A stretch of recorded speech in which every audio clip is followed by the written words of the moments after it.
crazy it is? I don't think the WNBA should get paid more. Why? They miss layups, nigga. What? How do you pay somebody more if they profit margins are in the negative? What's a profit margin? I mean, it's negative. They said on Google they lost 50 million. Don't get me started, bro. This has consumed my fucking mind the last 24 hours, bro. Bro. But y'all sit here saying that they should get a bigger percentage of the revenue split. How you split revenue when you lose the 50 million in profit? How the revenue go up? The NBA subsidizes the league. The NBA is subsidizing the league. What's subsidizing? I mean, they lost 50 million and the NBA gave them 40. Subsidizing. All right, bro. All right, bro.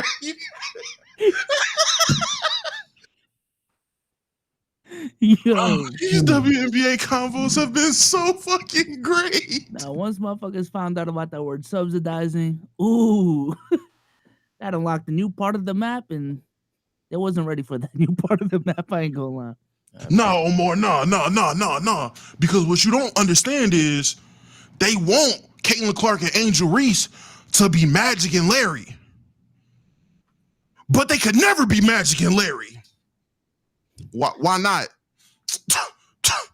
First of all, ovaries. Oh my gosh.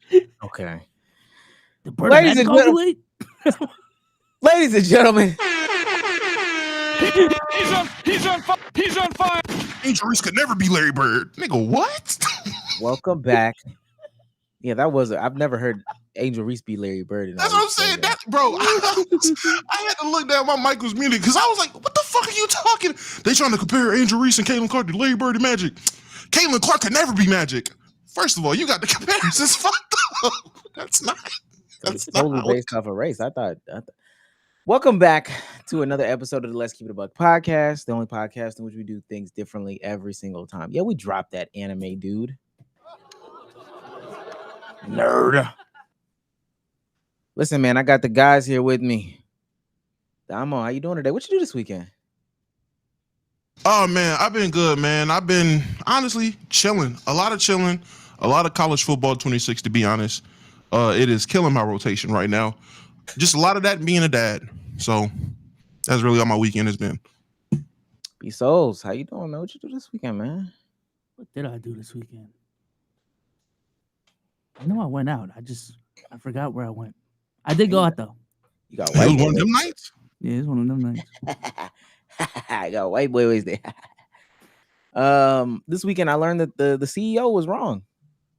The CEO dude. Mm-hmm. Found out he was wrong. Started asking other people. Shit's crazy. What do you mean? The CEO astronomer dude that got caught at the Coldplay concert found out he was wrong. What was he asking? No, I'm saying I found out it was bad what he did. I didn't know. I thought he was cool. I didn't know. You didn't know cheating was wrong, huh? You know what he did. So, because we can't verify that he actually cheated. Most people won't have that conversation, but presume cheating. Wouldn't his reaction show that he was cheating? No, I don't mean cheating per se. What do you think he did? What did he do that was cheating? Define cheating. Yeah, define cheating based off of what you saw. I mean, don't get me wrong. In the video, clearly, it didn't look like he was doing anything that was cheating until his reaction. He gave you the reaction that he was cheating, or that at least he was doing something he shouldn't have been doing. He shouldn't have been doing, but not cheating. We'll talk about it. That's fair. That's fair. Don't low now. Listen, man, if you're new to this, you want to be true to this, make sure you hit that join button. Make sure you hit that like button. Make sure you hit that subscribe button. If you tell a friend to tell a friend to tell a friend. If you're looking for timestamps, you'll never get them. Not until Cruz comes back or we replace Cruz. And I ain't gonna lie, if Cruz doesn't do the timestamps, we're not gonna replace them. They won't get done. They just won't get done. If you're an audio listener, please leave a 5-star review. 5-star reviews are the thing that drive us to the forefront of the algorithms. Even if you know what's crazy? I want to do an initiative. Everybody that just listens to the pod in general, even if you listen on Apple Podcast or whatever the case may be, go leave a 5-star review. I want to really double the number of 5-star reviews that we have. Bezos, you got a 5-star review for us? Yeah, just for reference, we're at 561 5-star reviews. Let's get that bitch to 1,000. Yeah. Yeah, I do. This one is from Vlak Deku, 5-star review. Sad to admit, y'all actually have a listener from Alaska. What are you doing out there? Send another 5-star review. What are you doing out there? Why are you sad you're in Alaska? That's where you at, Yeah, I'm gang. not mad that you're in Alaska. Put on for Alaska. I put on for my city. I want to visit Alaska, actually. Last but certainly not least, the best way to support us. No longer an argument. I checked the math. I talked to the people over at YouTube. This is the best way to support us is if you leave us a super chat. He's on fire. Droopy for $4.99 says Omar is not allowed to host today. Is either Souls or Damo. If not, take away the host of the year category. He's really been on this campaign for taking away the host of the year category. Well, I mean, he spoke. We'll have an Campaigning. internal conversation, Droopy. Bryce Mason for $5 He's on fire. says off the muscle. Somebody, let's keep the buck tattoo. I remember I was the only one that got that, and y'all didn't follow up. I'll never fuck with y'all. We never made the agreement. I'll never fuck with y'all. Mason Worldwide He's on fire. for becoming a superstar for 6 months. Almost to the point of being a baby. Oh, then sends $5 to say, He's on fire. hi, guys. Hi. Yeah. Chat, what goal do we need to get to so I can get my Let's Keep It a Buck tattoo? Y'all come up with it. Shit, start donating now. We'll figure out the goal later.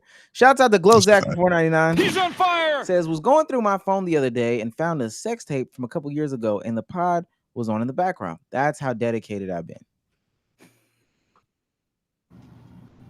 Can y'all imagine getting ha-has off? Like niggas cracking buns? Did you laugh? Did you laugh during? yeah. What pod was it? Was it one of the serious ones or like the funnies? I mean, probably one of the funnies. Can you imagine it was RIP the Queen episode? That was one of our funnier ones, though. So, yes. It was the all-time draft. We will stop anything and everything we are doing in order to read your super chat. You don't Listen, know about Rick Barry? I'm sorry. We got a lot of stuff to get into, so let's get into the ball, man.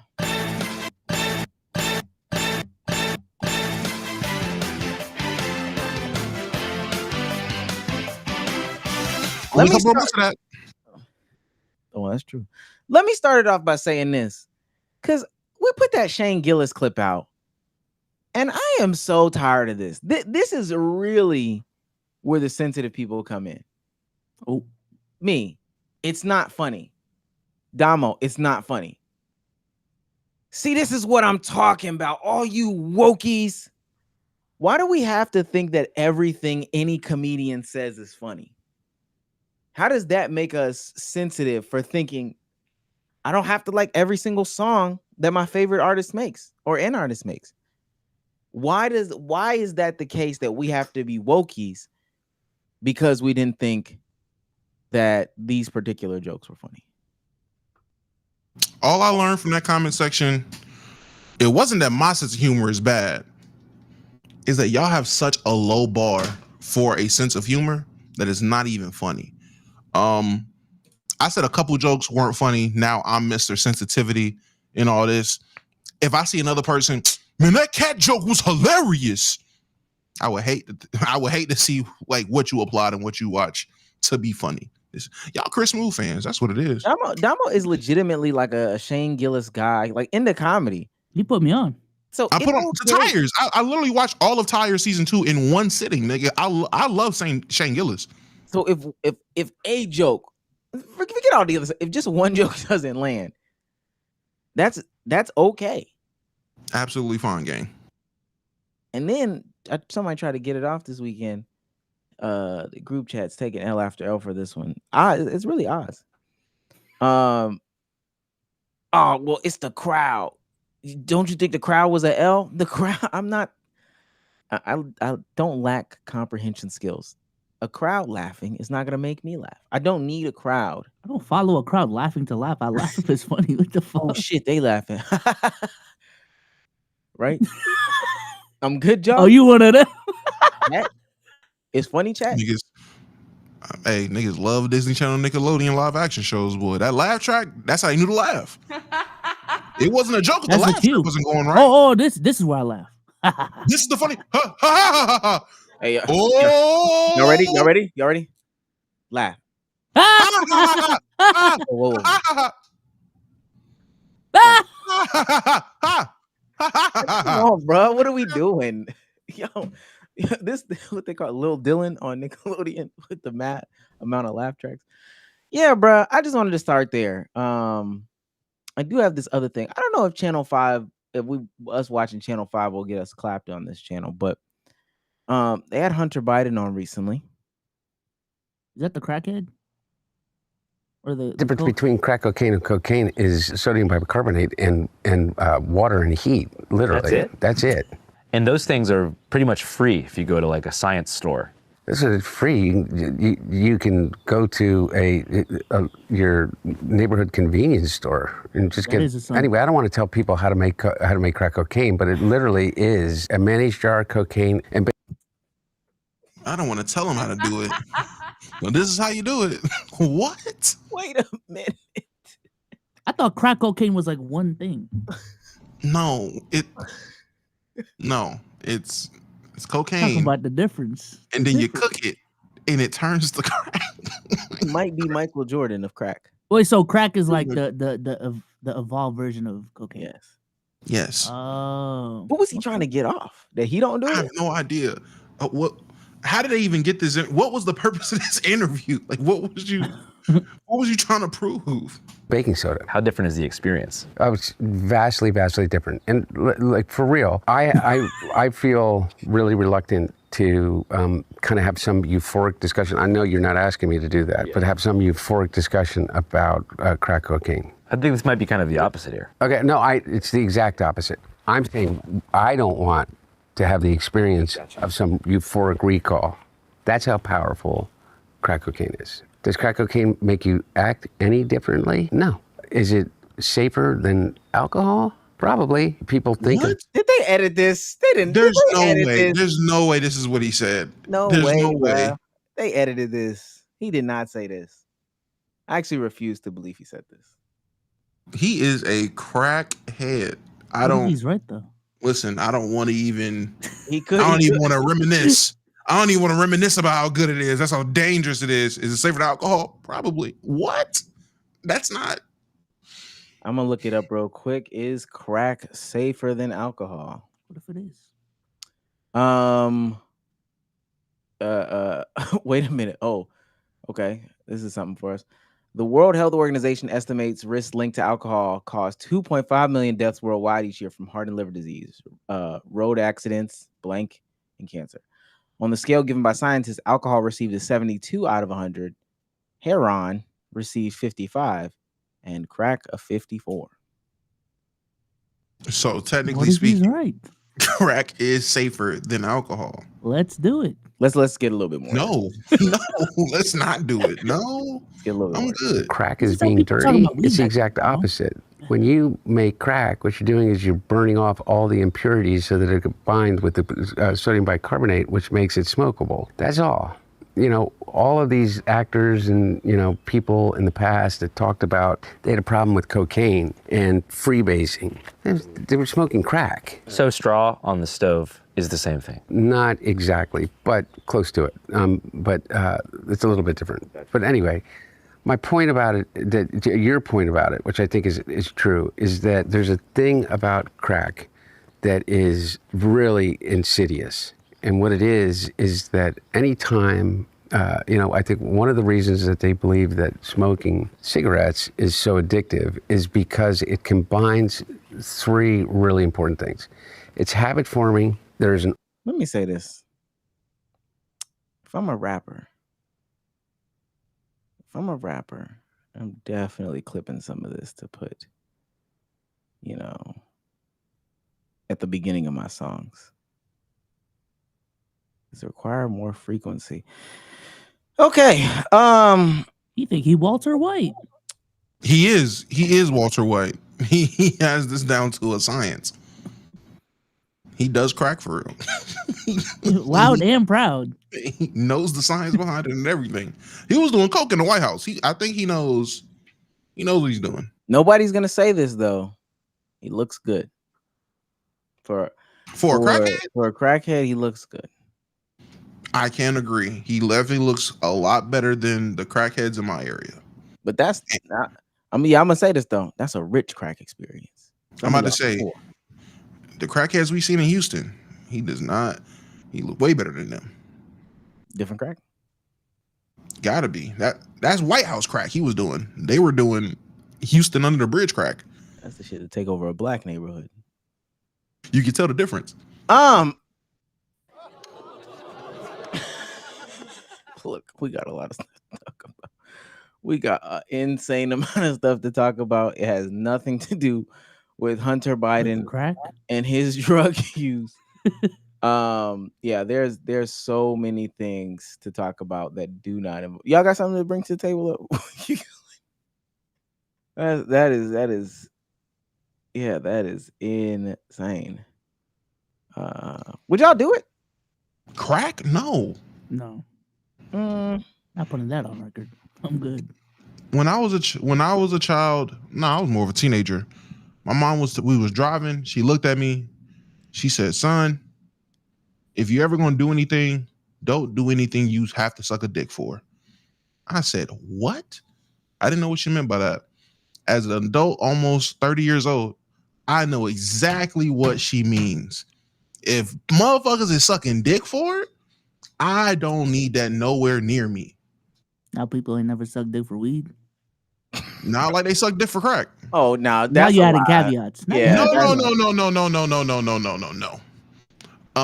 A woman, there's no nigga sucking dick for fucking weed. I'm not gonna hold it unless he's gay. There are straight men sucking dick for crack. There's not straight men sucking dick for weed. That's the difference. That is what I mean. First of all, Allie? there are What? there are straight men sucking dick for weed. I hate to break it to you, Omar. They're not straight men. I'm not gonna lie. How are straight men sucking dick for crack if they're straight? Because they're crackheads. It's a difference. No, Damo, that's not. No, yes. You don't think some people are addicted enough to weed to suck dick for as a straight? No, I don't think there are. Okay. No. Okay. There are people who are fucking fiend out enough to suck dick for weed.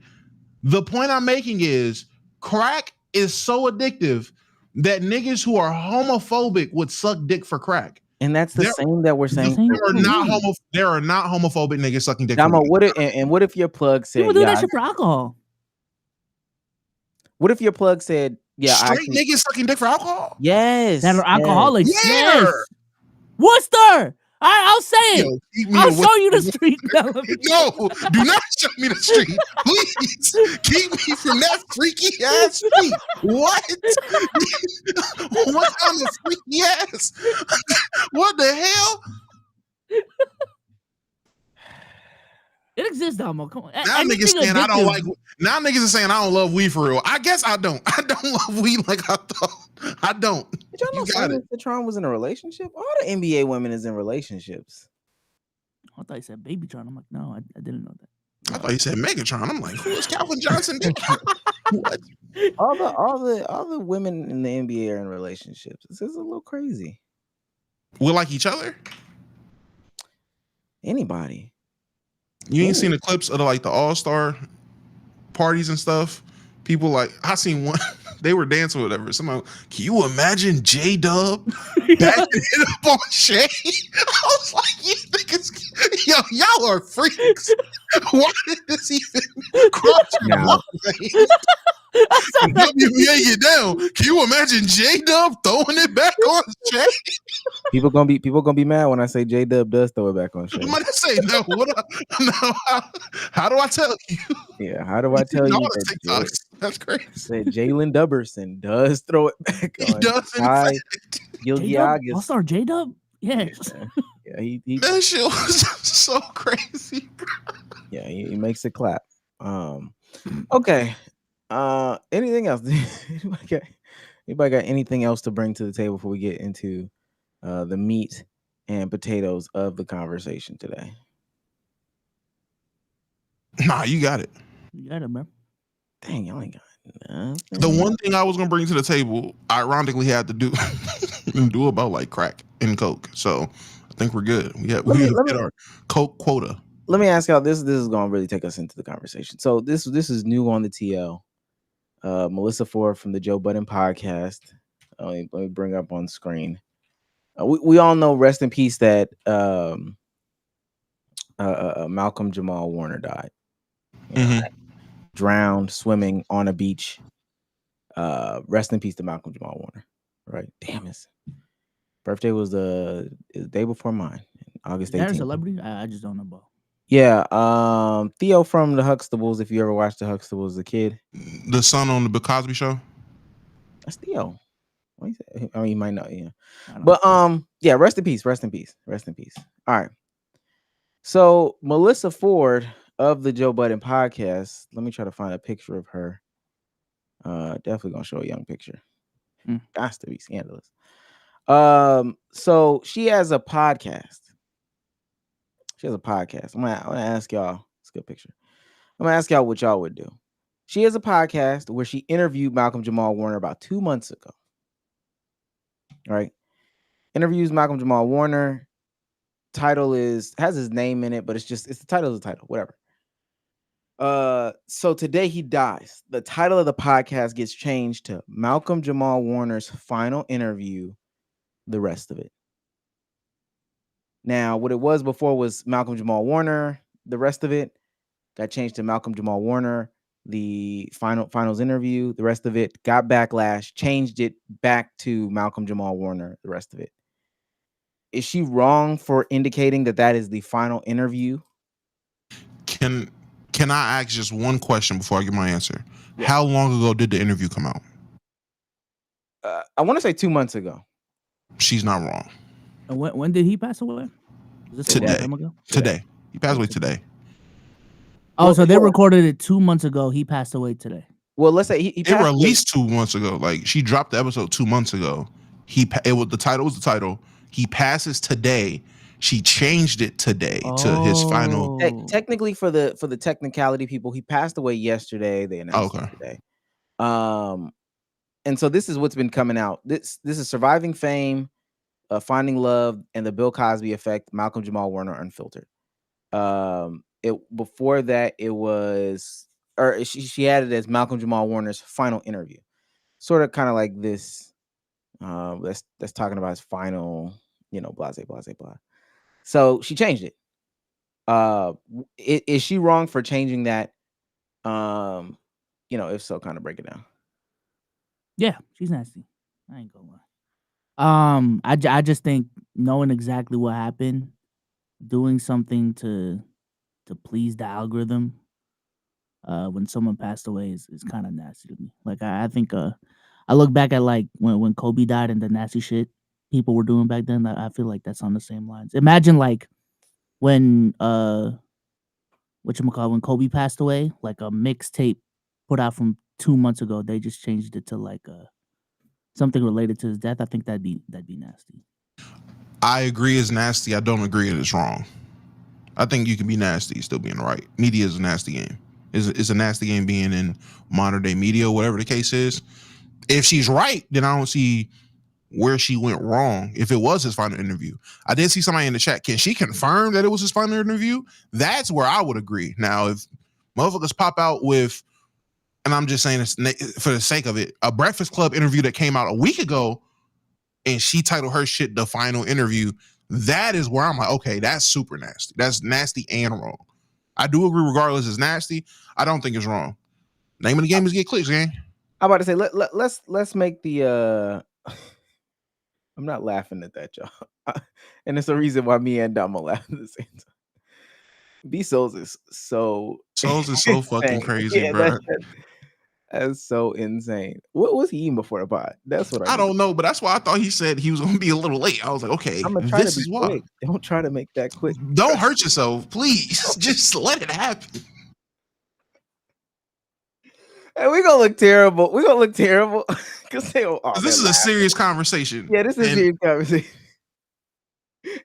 But what Bezos just texted us.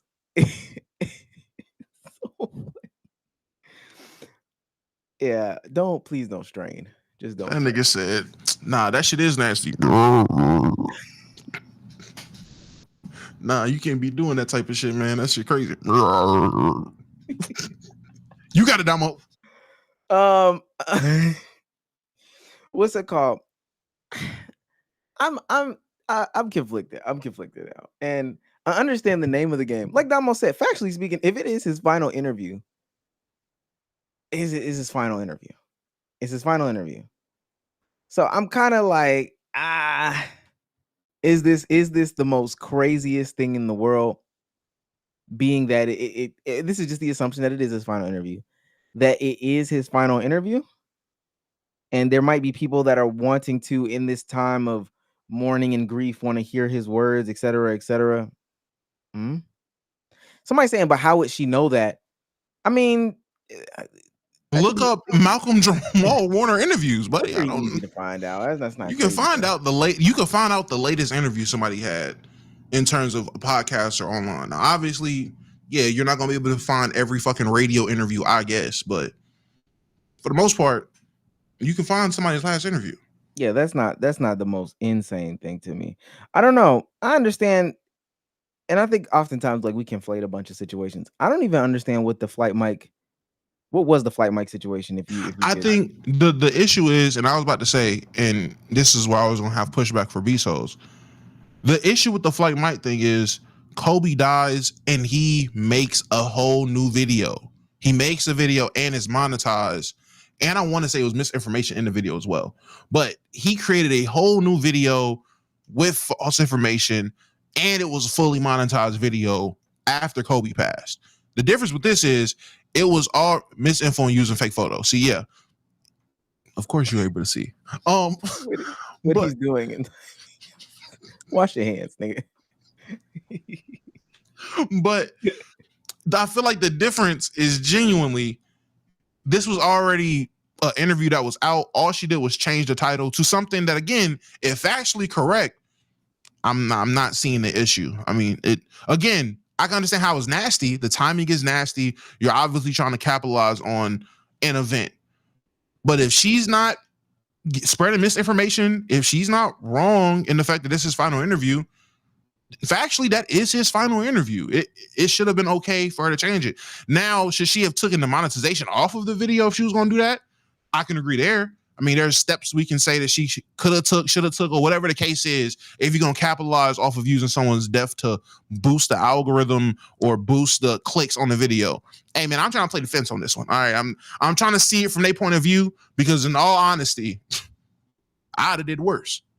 I'd have re-uploaded it. Let me stop. No, but see, and somebody compared that Oz Goddard compared it to like what Vlad does. But from my information, what Vlad will do is re-upload and re-clip. Yes, Vlad will re-upload, re-clip, retitle, everything, and it's fully monetized. So that's why. And I don't understand. I don't even understand that conversation. And it's monetized.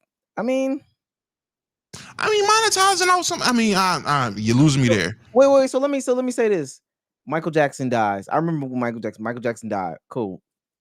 The Times magazine puts out an article, or hella magazines post Michael Jackson dying or whatever the case may be, and it's from front cover to back cover, all Michael Jackson. Is it nasty to monetize those magazines? I'm gonna say yes. How do you really feel? I'm gonna say yes, but that's out of the sake of consistency. But honestly, that's just what the culture. Magazine culture is different than what the culture is now. It just went a lot different. It was a different time. He looks refreshed. It's just a different time. But I would say, looking back now, yes, I would still say they're nasty or wrong for plastering it from front end to back end on every magazine to push it off. Yeah, I would still say that's wrong. Okay. I do got something if we're about to move on. I do have one more thing, and this is right. This is actually right up Bezos' alley. And now this was nasty. I saw this, and this was fucking disgusting. I thought this was the most disgusting thing I saw on the internet this weekend. Really, really gross. All right, cool. I don't know how she kept it together on Love Island. Olandria had it hard since the beginning because her mom was a teen mom who had to drop out of high school to raise her. But that's just the tip of the iceberg because her dad ended up robbing a bank and going to jail when Olandria was only 2 years old and didn't get out until she was 15. So Felicia had to raise Olandria and her 2 siblings all on her own. And Felicia's a damn good mother because the principal was bragging about how exceptional Olandria was. But not only that, Olandria was working while in school, y'all. 20 hours a week, and she was in the National Honor Society, National English Honor Society, and more. She finished with a 3.9 GPA and got accepted to Tuskegee University. She was the first in her immediate family to go to college. And I say immediate because Olandria's uncle, Hosley Leon Jackson, this is Felicia's father's brother, graduated from Calhoun Community. It's about to get super nasty from here. It's about to get even worse. Andrea's grandfather. And Matthew Jackson was born to Jesse Jackson. So essentially what's going on here is Love Island's over. This is a genealogist. Somebody whose job is going down people's bloodlines and chronicling history, etc., etc. This is a genealogist. That's a job? Yeah. I'm sorry. That's a social media job? No. This is a I know that's a real. I know that's a real profession. Like I get that. There are people who are making TikTok accounts and doing that's this. What's nasty, Damo. This is exactly what's nasty. So Olandria Star social media. He finds her family history and puts it on Front Street. And more. These are Olandria's great-grandparents. Here's Susie and her siblings. Susie's father, Olandria's second great-grandfather. This is the grave site of these people. Really What got me the when I was hell? looking at Olandria's This is tree so are her weird, 4th great-grandparents, Alan McLean and Sarah Henry. So Sarah was born in Virginia, and what this tells me is that her family was sold downriver, as we call it, in the Intra-America slave trailer tiers, and she probably was a fancy girl. So this is weird. This is real weird. So he goes on because now Olandria's mom gets in the comment section and says, like, there's a lot of stuff here that's just wrong, that's false, etc., etc. He goes on to defend himself because they get into a DM. They get into a DM message. How could you try to tell someone's story but tell nothing but lies? Olandria ain't been through shit. She did not have to work no hard life, nor did have to work. You lied about damn near everything you said. They put the article in their own words, trying to make things look worse than what it is. Then you try to tell my family tree, and they ain't even my damn family. Do better with your fake news because this is this one you will pay for. He says, "Oops, I can delete it. Why would they write an article about y'all? That's not right. I don't do fake news. I pull the records off of Ancestry, like Ancestry.com. Sorry, I was trying to be supportive. This was all public stuff online." He said, "Oops, I can delete it." Do you know how many times do you think he typed and deleted before he came up with, "Oops, I can delete it"? Like, how many trial and errors do we go to before we get to My bad. Oops, Whoopsie. my bad. Let me play this last one because he tries to justify it. Positives of her family and everything that she stands for, because I grew to love her watching the show Love Island, but her mom did not take it well and slid in my DMs to let me know. She said that I told nothing but lies and Olandria ain't been through SHIT. She did not have no hard life, nor did she have to ever work. She said I lied about everything and that the article was false and that I, posted the wrong family and everything like that. But look, check this out, y'all. This is the Decatur Daily. Apparently, according to Olandria's mom, Felicia, everything in here is a lie. So the local newspapers writing lies in your family in 2017, and y'all never did nothing about it? Felicia was all in my comment section calling me a liar and claiming I got the story wrong. And then for you to say she never had a hard life when she said herself on the show that she's been through stuff and that's why she wasn't crying when she was leaving. I'm gonna leave y'all family alone because obviously my video wasn't taken well, but you cannot discredit my credibility like that. So I will be posting a link with all the public sources. You have a public Instagram account. Olandria's dad has a public Facebook. There's obituaries, there's newspaper articles, Ancestry.com. A lot of our information, all our information is available to us when we live in this world. You did these newspaper articles. You know what's crazy? She just went Super Saiyan with it.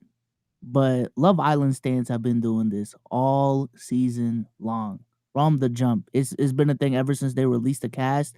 Everyone digging up people's past, their family members, who they're following, what they're reposting.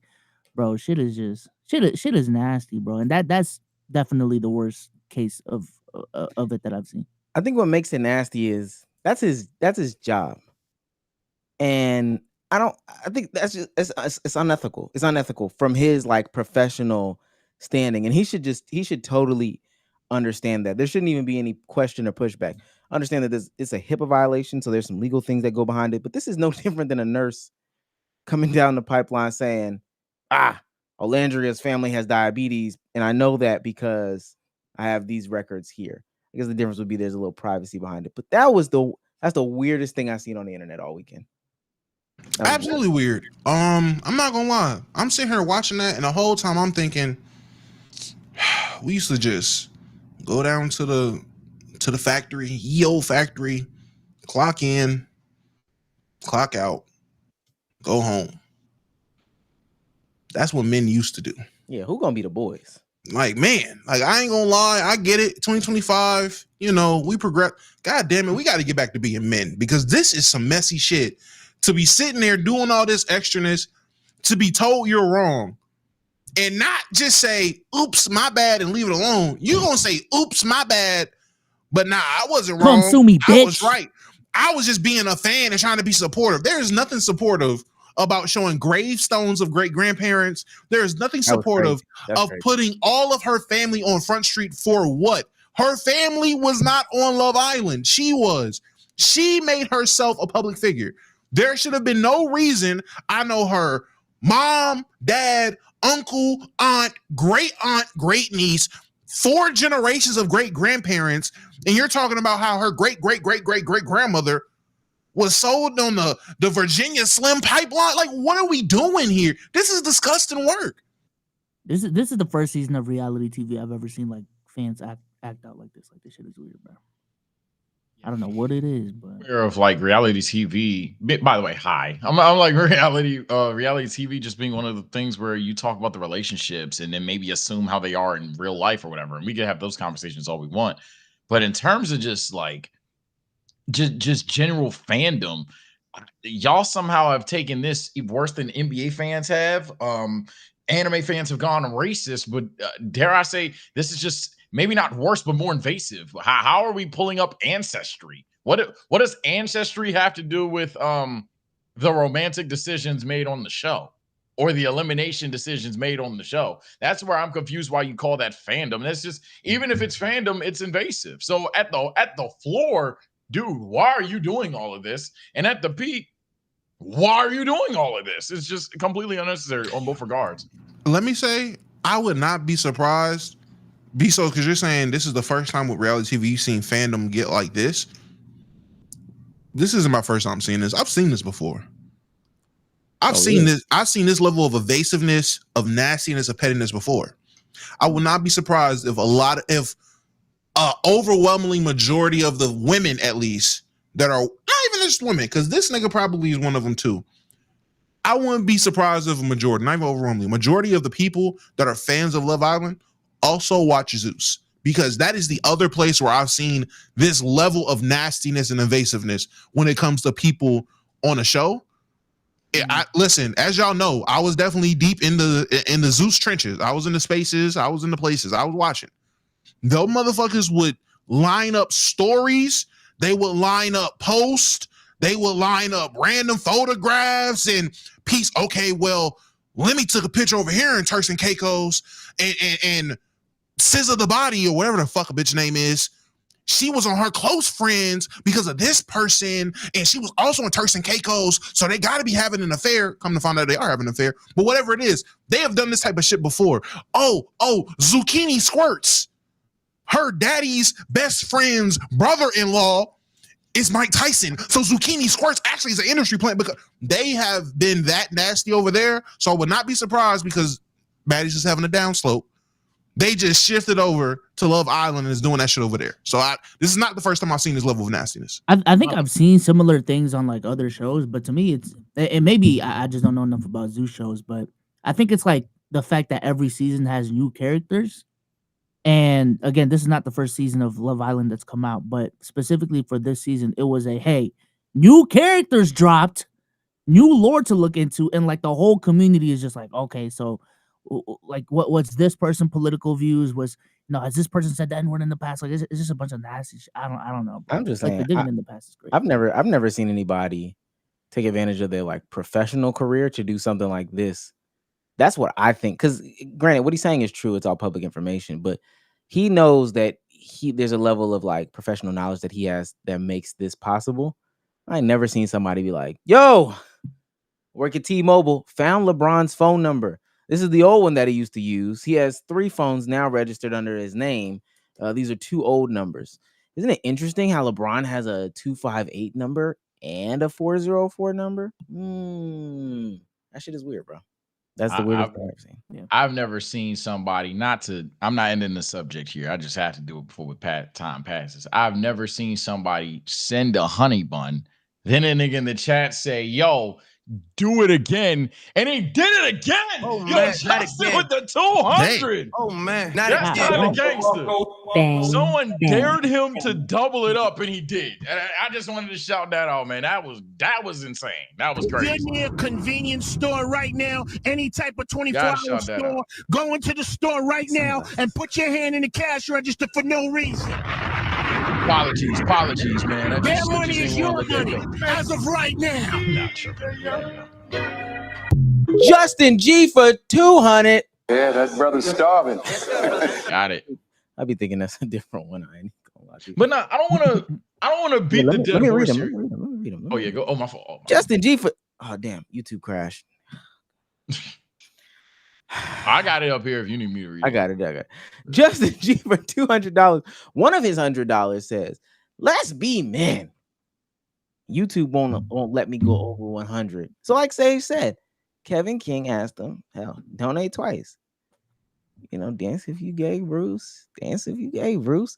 Justin G sends another $100. Oh man, not again. To say somebody said go back to back. Oh man, not again. Let me be clear. I don't think I've seen that either. I agree with what Sage is saying. So Justin G right now is the official sponsor of this stream. Shouts out to Justin G, man. Man. Big Justin G. No, bigger. My fault. The biggest. The biggest, my bad. But with this is just I just don't know when will something be like, when will it be defined as illegal? That's what I'm asking now. Like, when will, and I'm not even trolling. Yes, this is all public information. I think what we're realizing is public information is it's not even taking geniuses to find this stuff. This is just a matter of people who have the time to find this stuff. And when are we gonna draw the line at dog? Oh, this is illegal. This is a little weird. Oh my god! Oh man, not again. He's on fire. When is he gonna draw the line? Store right now. Y'all showing out right now, ain't y'all? Go into the store right now and put your hand in the cash register for no damn. reason. What? Your money. For what though? We got Damn. countered. They want a 3-hour pod. Shouts out to BGs and Justin G. What? Yeah, that brother's starving. That's the same. This is a sick Negro. That's dead ass crazy. BG sends not one. Wait.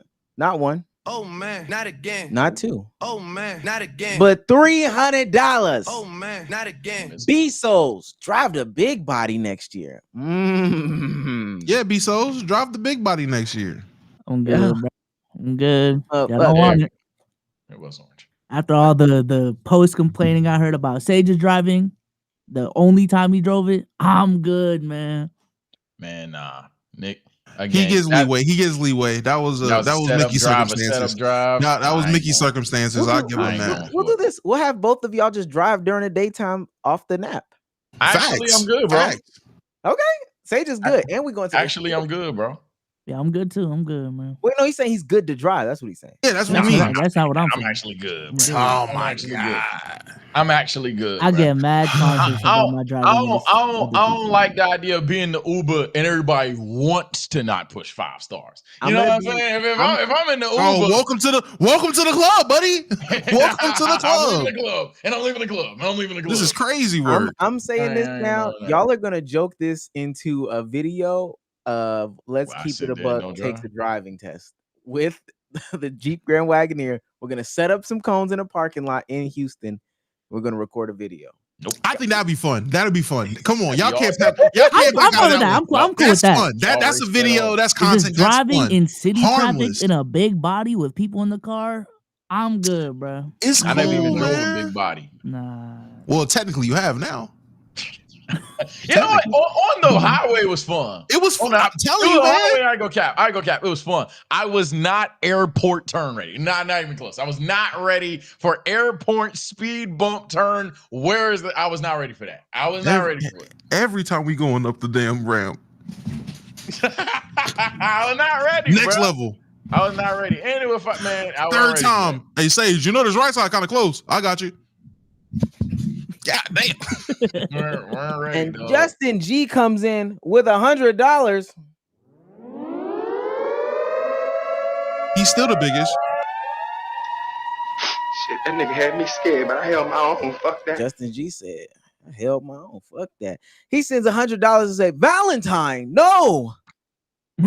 I don't care. That is top tier all time NBA meme. That's up there with ball game. You know? Wait a minute. Justin G Valentine's came back through again. If you're near a convenience store right now, any type of 24-hour store, go into the store right now and put your hand in the cash register for no reason. They don't want us to leave. Your money as of right now. Y'all going a little stupid. We won't get a topic in. Justin G sends another $100. That's another $100. Gifts. Hit it again? Gifts. Yeah, he sent another one. More gifts. What the? I didn't even see that. Gang.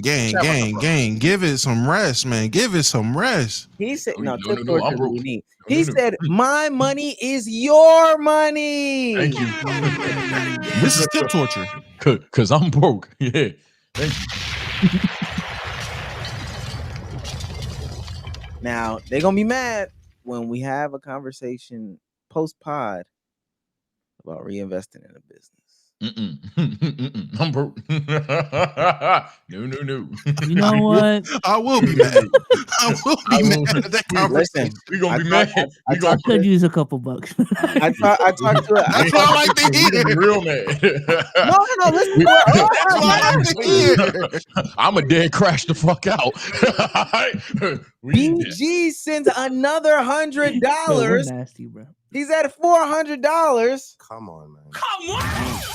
Come on, man. Play all their Jeezy. I don't even know what that is. I'm not a young. Oh, I know Jeezy what song guy. it is. I know I what know song it that is. sounds like weird, but I was never a young Jeezy guy. I got like a couple songs. That's that shit.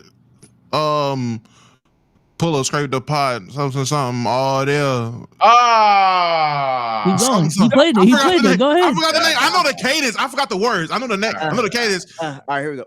Your grip not on my boss. I got a move type shit. What the fuck? I'm gonna order my food, bro. This nigga's a freak, man. I'm gonna order my food home. I You thought he good? was actually about to go. You good? I really thought for a second he was about to rap the part. I'm like, okay, Soul's tapped in. Freak ball, bro.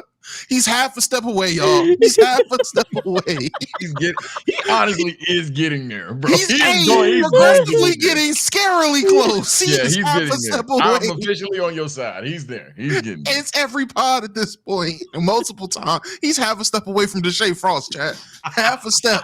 Half a step. I tell you what, we will. I know the song. We'll save it for the end of the pod. B-Souls, I don't know what that was. That was the most insane. That was featured, man. That was featured. You thought we didn't? No. You thought we were confused? And that wasn't even Future that said that. That's what's crazy about that. Yeah, it was. No, That was Future said that. That was Future said that part. Come on, bro. Give me no, my Future credit. didn't. Nigga, Yes, that he is did. cool. Rated, Yes, he Chad. did. Ripping all of my balls. I gotta move. Move type shit. That That was Playboy Future. Yes, Cardi. No, yeah, was it? I thought it's Thugs. I thought that was Future. No, that was Cardi. It was That might Cardi. have been Cardi. Yeah. Was that Cardi in Cardi? the Future voice? Yeah. Oh, that might have been that. Playboy Cardi. Playboy In the Future Cardi. voice. Yes, No, that I was- know. He was not on that song. Was he not? I was on your side, so I don't think he was on the song. No. I was on your side. I literally It's fucked his up. song. Oh, wait, no. I He literally is. fucked up and He is. said I'm He racist. is. It's on. It's on his album. Oh my That was on goodness. Future Metro's album. What are you talking about? Oh my goodness, Valentine. Was that not on his album? That was on man. Future Metro's album. Listen, y'all are making us look older than what we are. Okay. Y'all are, The only and thing this is out supposed is- to. This is supposed to be from the two that are tapped into the youth. Y'all cannot be making us. Oh, look wait. older. First of all, when the fuck did Future become the youth? What the hell? Playboy Cardi is the youth. Future's older than us. What the fuck? Playboy Cardi is the youth. Playboy Damo. Cardi's older than us too, nigga. What are you talking That about? doesn't matter. The young kids like Playboy Cardi. That's a crazy sentence. I think they really gonna ride that baby Chief wave now. I ain't gonna lie. Oh, It's not. Riley. I think they're really gonna ride that wave. Nine Vicious is the wave, Sage. See, you are way too tapped in. You be doing this shit. Why You do the this fuck shit have I heard sparingly. that name, bro? I That's haven't heard that toxic, name. bro. That's You sick, do this shit bro. like randomly. You'll drop a name or two names where it's like, gang, you are way too tapped in to the youth music. I don't. No, I know. It's a Jay Kibo says, I know what he is. I know what he is. But I'm telling you, that's what the youth fucks with. They that's cuz that Uzi beefing with. Beefing with. Yeah. And they okay. doing some crazy stuff. Okay, we'll get to the super chats in a second. Where are we going? Oh, we haven't even started. We'll do one topic. We'll get to the other super chats. This is the crazy day. Oh, crazy. Kebabs and wings, chat. Go. Okay, look at Oz. Oz wants me to read his donation. Nobody's reading that. Okay, let me read this though. So we didn't really get the clip off last week, but stuff started popping back up. They are dragging the CEO shit. And yeah, they are. Yeah, I feel like at some point we gotta have a conversation about how weird the internet is. Hot take. Oh, look at these two. All right, come on. You're okay? Oh, what? Either they're having an affair or they're just very shy. I'm not quite sure. We've already discussed what he could have did to avoid this. Yep. And in reality, nobody said he was cheating. No. Yeah, nobody knows that to be sure. They went and got the pictures of them, first and last named of them, which all this stuff is public. That's perfectly fine. Started attacking his wife. Started going at his wife. Started saying stuff about his wife. There were a lot of pro people there, but started going at his wife. Wife changes her name on LinkedIn. Wife has to change her name on LinkedIn because stuff is just getting so out of pocket. What the wife do? They always, they'll always go after. If you just take care of the home, all right, bro. I mean, if she did give him more head, then it is what it is. But with that being said, now there is a statement from the CEO. This says, I want to acknowledge the moment that's been circulating online and the disappointment it's caused. What was supposed to be a night of music and joy turned into a deeply personal mistake playing out on a very public stage. I want to sincerely apologize to my wife, my family, and my team at Astronomer. You deserve better from me as a partner, father, and as a leader. This is not who I want to be or how I want to represent the company I help build. I'm taking time to reflect, to take accountability, and figure out the next steps, personally and professionally. I ask for privacy as I navigate the process. It's a good apology, right? Good apology. Yeah, I would say so. This passed no tap for sure. Now, he stands on business, though. I also want to express how troubling it is that what should have been a private moment became public without my consent. Yes. Uh-oh. Boy. I respect artists and entertainers, but I hope we can all think more deeply about the impact of turning someone else their life into a spectacle. As a friend once sang, lights will guide you home and ignite your bones, and I will try to fix you. Nah, he lost me, I bro. got my dog here. You gonna take away all the fan cams and any fucking live event? Fuck out of here, man. Nigga, man, he got caught. I'm Like, saying, no, everyone got to suffer. Fuck out of here, bro. Man, you got caught up, buddy. Even if it wasn't for phone cameras or whatever, nigga, it's the fan cam that happens at concerts. Stop being a dirty cheater. How about that? You just mad everyone else can cheat now, because every time they do this cam, hey babe, let's do the shit. Yeah, let's do the meme. Let's do the meme. That's what got me this weekend too. Everybody was doing the meme and stuff like that. I don't. It's a sad day when you have to be careful about how you love. You know what I'm saying? You have to be very, very, very careful about how you love openly and honestly. I mean, that guy wears his heart on his sleeve, and it's as clear as day to me. So why does he have to, put that to the side? I don't agree with that. Anybody shouldn't have loved it to begin with. Should have kept it. Should have kept it private. Why are you going to cheat at a Coldplay concert? I mean, I get it. Y'all both 56, but still, cheat better. Cheat privately. Why? That'd be the problem. Y'all get so bold. Y'all get so bold and brave to cheat. Man, get that Motel 6 goddamn room. Get that neck and leave, man. Stop trying to do all this extraness with the side piece. Y'all fucking the game up. What's crazy is old is kind of a crazy concept. Now I think about it. But what people don't really realize is what this did was ruin 2 relationships, not 1. Right? Now it's made the relationship with the quote unquote side piece weird and the wife weird. So what did we really accomplish? Think about that. I mean, maybe this actually ruined a bad relationship and opened the door to true love. Oh my. But even a bad relationship is still a relationship. So they messed up 2 relationships. Well, I just want to bring for the record, some people are saying this shit fake. Hopefully it's not. No, I know it's fake. It's a fake letter, but that's not the point. I wanted to go off of it anyway.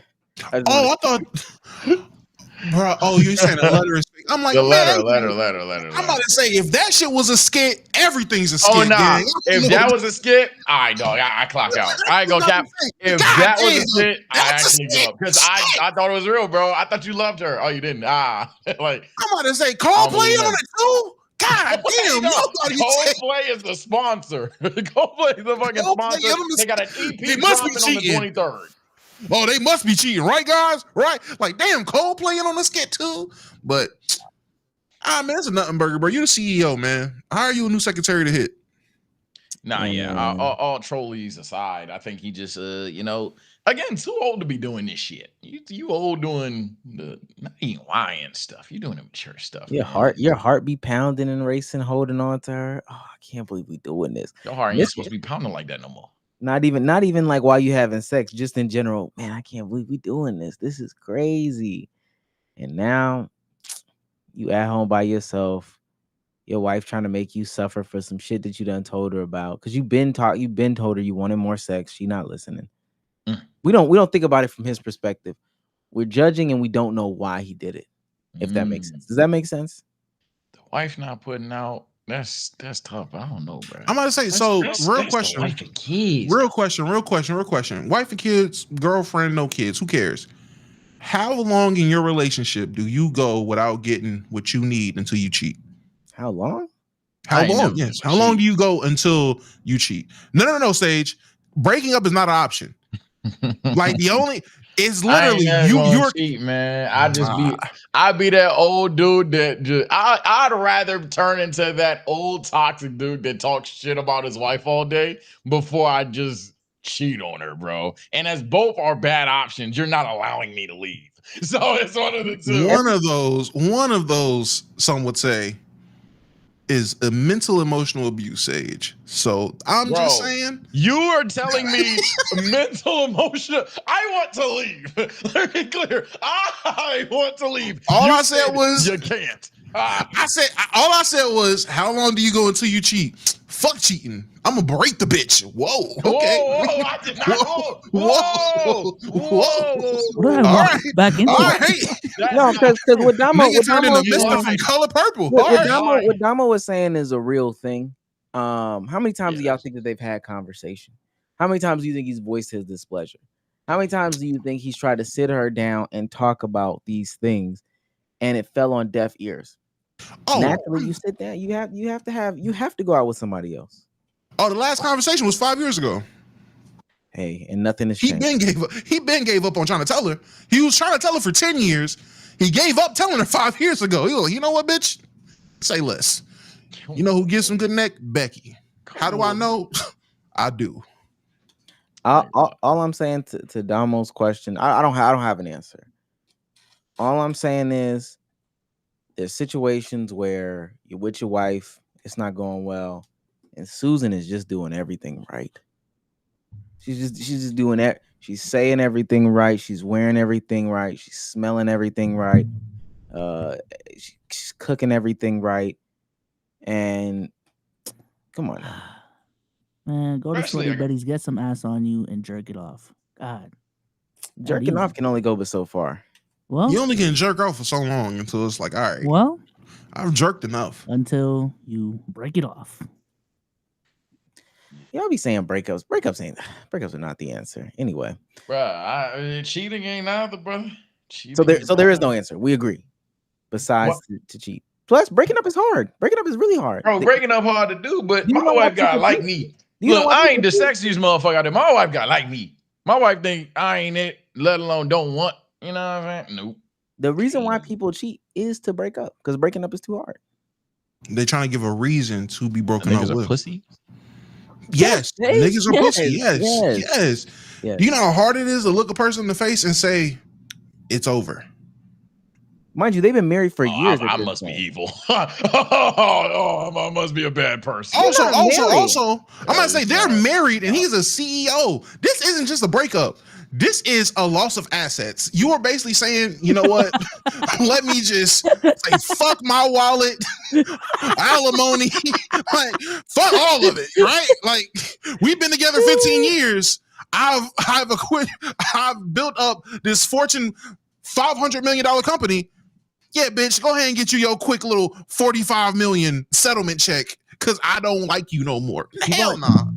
People aren't talking about this. The woman in the video, she can make her muscles do this. Let's read some super chats. JKP for $20. You don't know what it's like until that happened the first time.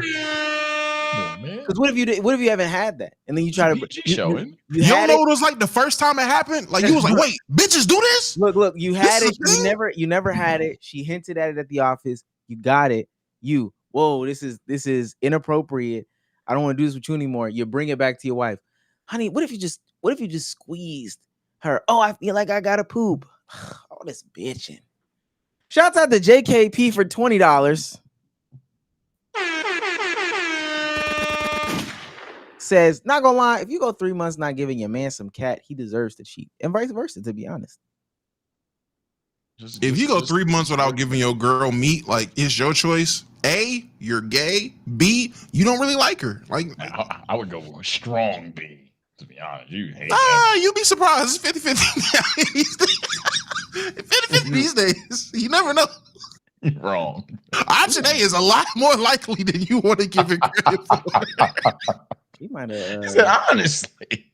You're wrong. Nut off entry. Shouts out to Tasson Amison. He's on fire. For $5 says these men on stage are happily committed, by the way. Them three are.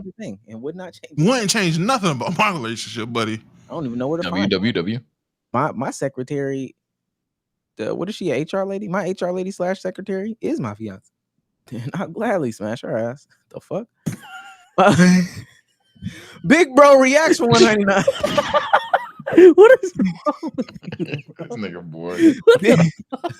He said, I am smashing the head to HR at my home.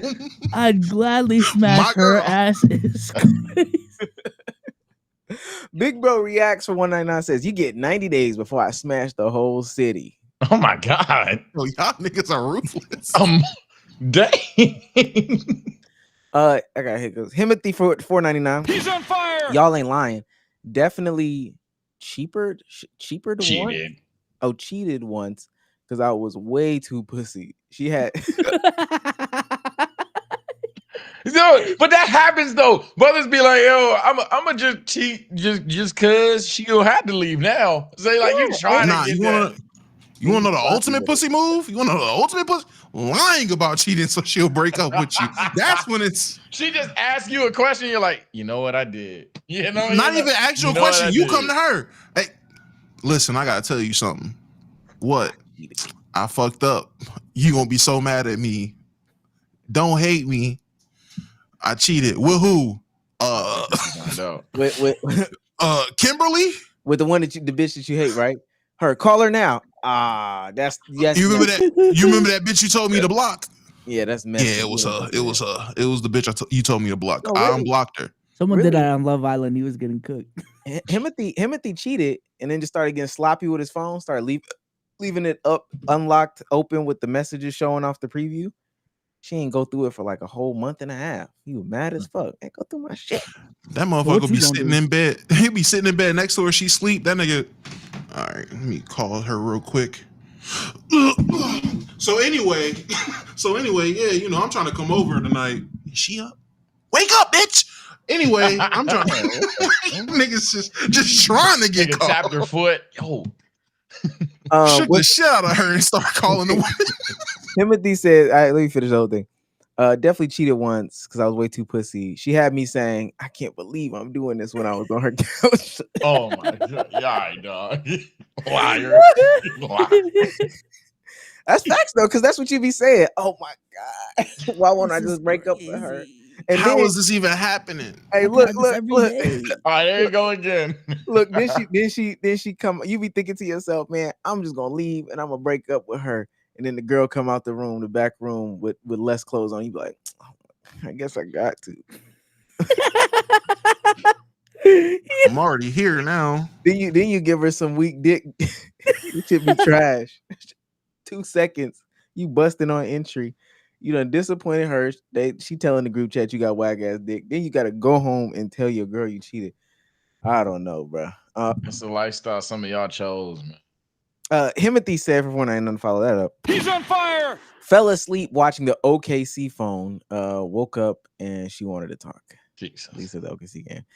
Y'all ain't ever did that before? Fell asleep like watching something on your phone and woke up to the. So I find it funny. I don't miss them days, man. Them streets was wicked.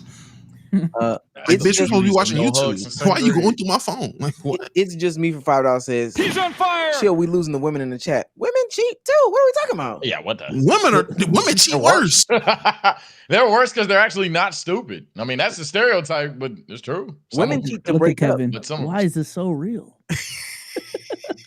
Women cheat to break up. They just not on stage. Yeah, they just not on stage. Shouts out to Tessone Amison for fire. 499. We got a lot of super chats. Yeah, that's like cheating at an NBA game and being mad you on the kiss cam. Play stupid games, win stupid prizes. Brother, okay. I can't believe he got that off. I can't believe he tried to get that off in the apology letter. Oh, it was fake. You weren't here for that. It was fake. The whole situation. The whole situation was fake. It was all a skit. Coldplay played for it. On it. Coldplay paid them to show up. That would be fun. People got to start faking stuff. W promotion, man. I found that out. Your friend was in on it. Shouts out to Himothy. He's on fire. 499 says Omar way too tapped in with the non-vicious call. 30-year-old trying so hard to stay young. Damn. He be getting cooked on TikTok. I don't know if y'all know, chat. I haven't done that TikTok live yet. I'm BS. A lot of people are like finding about us again, all over again. It's mad funny. Omar get the AMP Omar shit. I get the, I used to watch you back in 2018. Damn, what's up, bro? That's funny. I'd be working. This is the second TikTok live I've joined. So Donald, why do you hate Chris Moore, fat fuck? I guess. Shit. Shouts out to Tessone Amison for 199. Can y'all read my Dame super chat? I need to hear that shit. We will. Actually, it's coming up. Shouts Yes, out to sir. Jason Wade for $4.99. He's on fire. What's the farthest y'all ever went to get a girl? What are you trying to get us to say? Like kind of thing you look back on and say, can't believe I did I don't that. think they should answer that question. Oh, I'll tell you.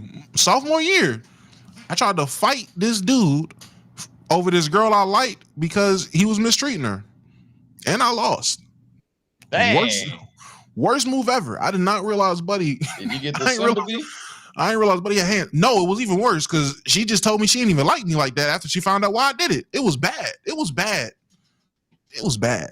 I misread the whole situation. That is an alternate ending. Oh my God. I'm about to say, yeah, mistreated her, fucked around and mistreated me afterwards. Why did I think That Fighting usually a for list love gets and you. losing is kinda losing? shit. And then her looking at you like, I So mean, what now?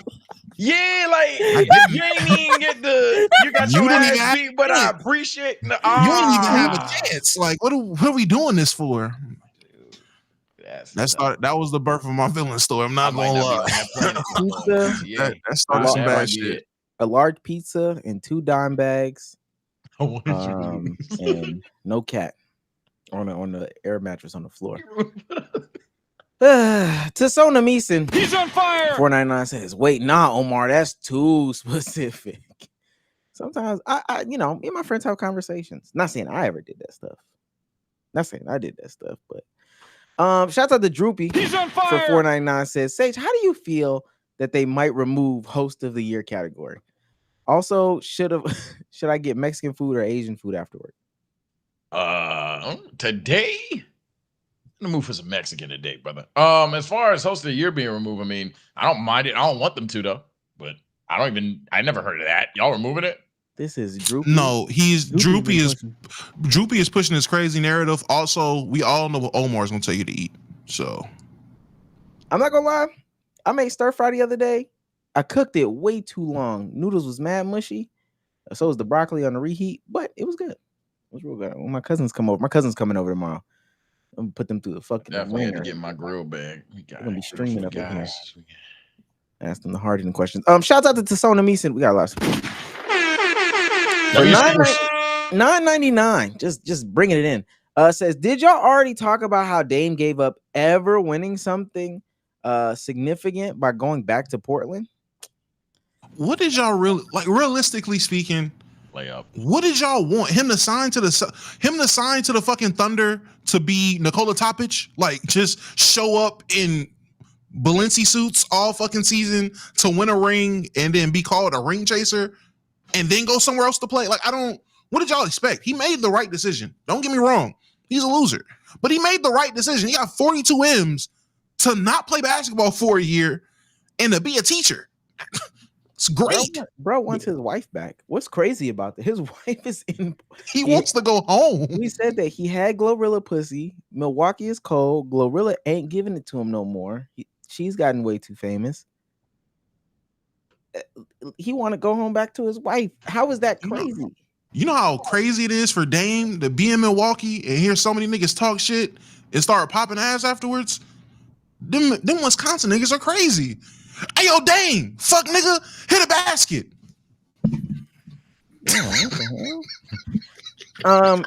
Shout out to Milan. Y'all gotta get offline. Y'all gotta get off. Hit a 3, fuck nigga. Yeah, what the fuck?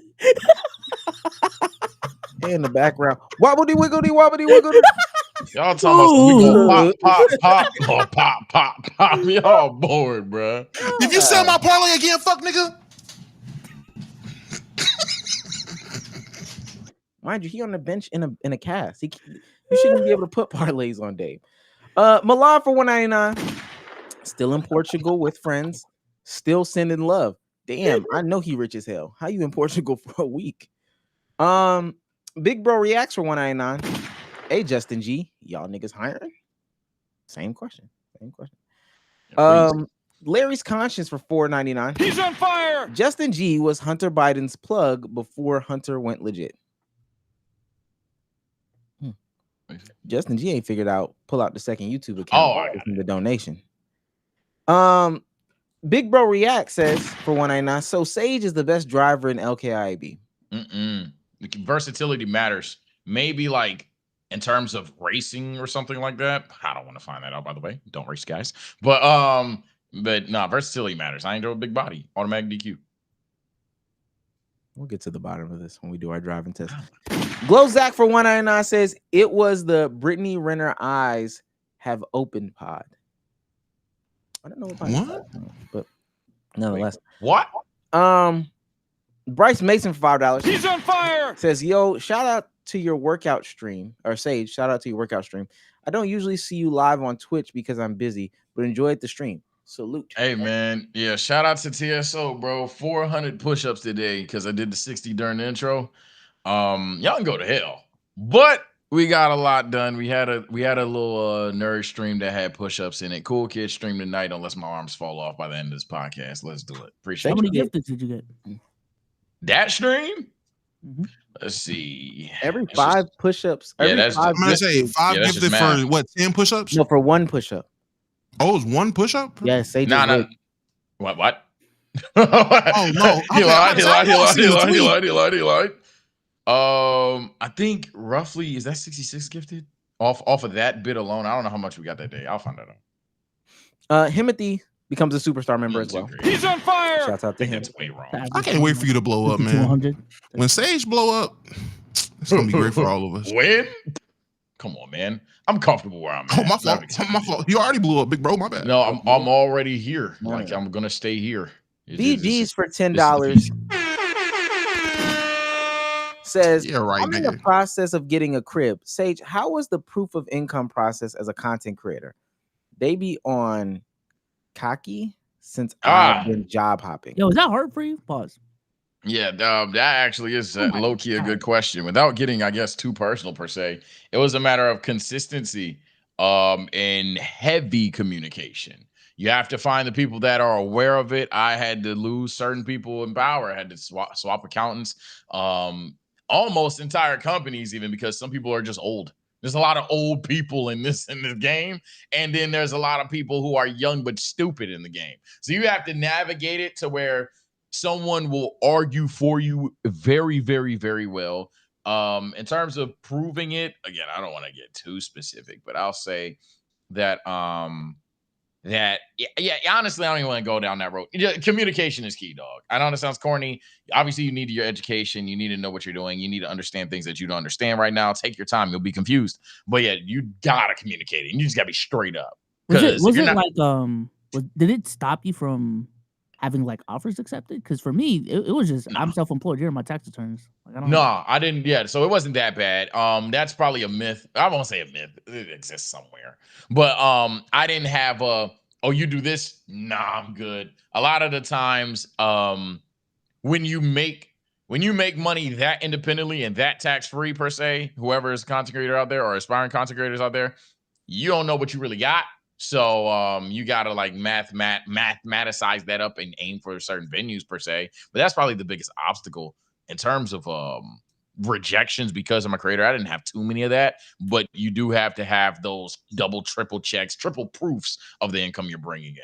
You do have to do that. I had like 2 denials before I finally got somebody to be like okay with it out here for this spot. Yeah. I was they it's told crazy specifically that because y'all do content like it was the way I was getting paid. Because at that time, that's when we were everything do PayPal. Like it was coming from the pod, do PayPal, whatever. So all I was able to show them was, well, this is where the money is going. And they like, PayPal? What kind of scamming shit you got going on? Hell no. Yeah, see, yeah. Wait, you didn't show them the drug money? Yeah, I showed the landlords for this spot. I showed them all the drug money. They was like, oh, bet. Honestly, they was like, how much you make? I was like, X amount of dollars. Shit, bet. I was like, oh no, y'all niggas are scammers too. Okay, I see how this is.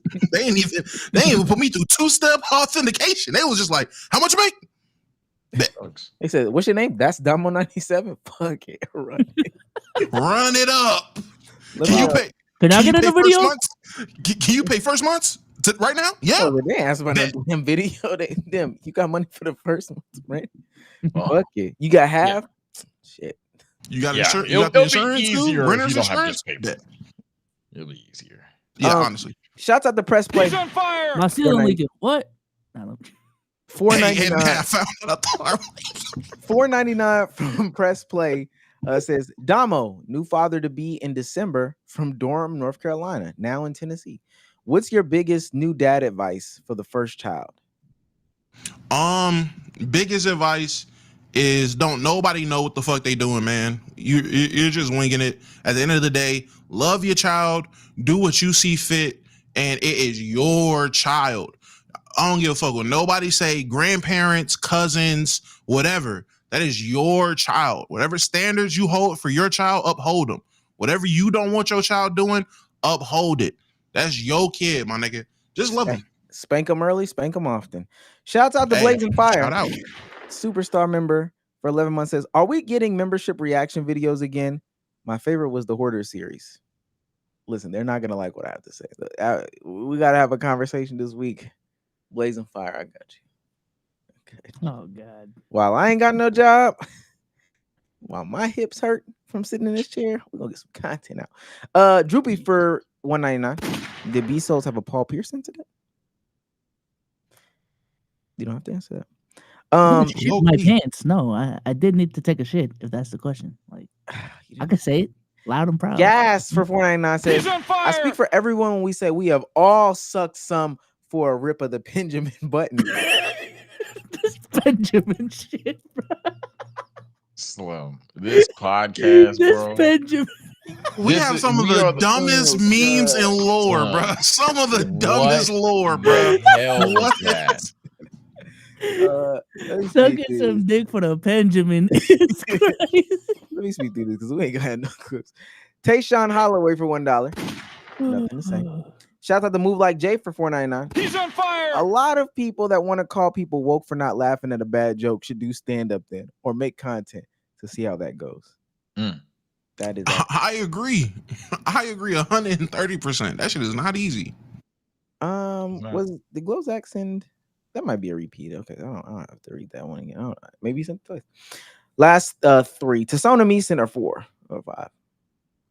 Wait, no. It's a couple more. Last one. $10 from Half Snooze. Dame would have took the Suns to the finals. Huh? That's what he said. What Suns? Yeah. What Suns? Your Sons? The Turkish finals, maybe. His sons. Yeah. The Your Turkish Sons to the finals. finals. Yeah. Who? The finals against Evan Fournier and Kendrick Nunn, maybe. I say USGA Papa. A backcourt of 39-year-old Dame off of an Achilles tear and Devin Booker would have been. Shouts out to Jason with Wade. Jalen Green at the 3. Oh my God. He's dead. He's dead. Going to be 36 when he plays basketball again. Chad. $1.99 from Jason Wade. Y'all ever walked out of a movie? Yes. That's not. Yes. Okay, I walked out of a Harry Potter movie. It's not Harry Potter in theaters. Yeah. I walked out that bitch. That shit was so boring. This was like and he's trying to get it off. Came in the middle of the trilogy. Honestly, yeah, I really did. Like I didn't know what the fuck was going on. That's when I realized I would not do anything for some cat. Cause boy, oh boy, she was left there. That nerd ass shit. I'm going home. Shouts out to Kevin. He's on fire. $4.99 says these Zack Snyder cultists have been killing me this week on Twitter. James Gunn over Zack Snyder. James Gunn is better. Yo, I don't care about the James Gunn, Zack Snyder, whatever. Hey, feel how you feel.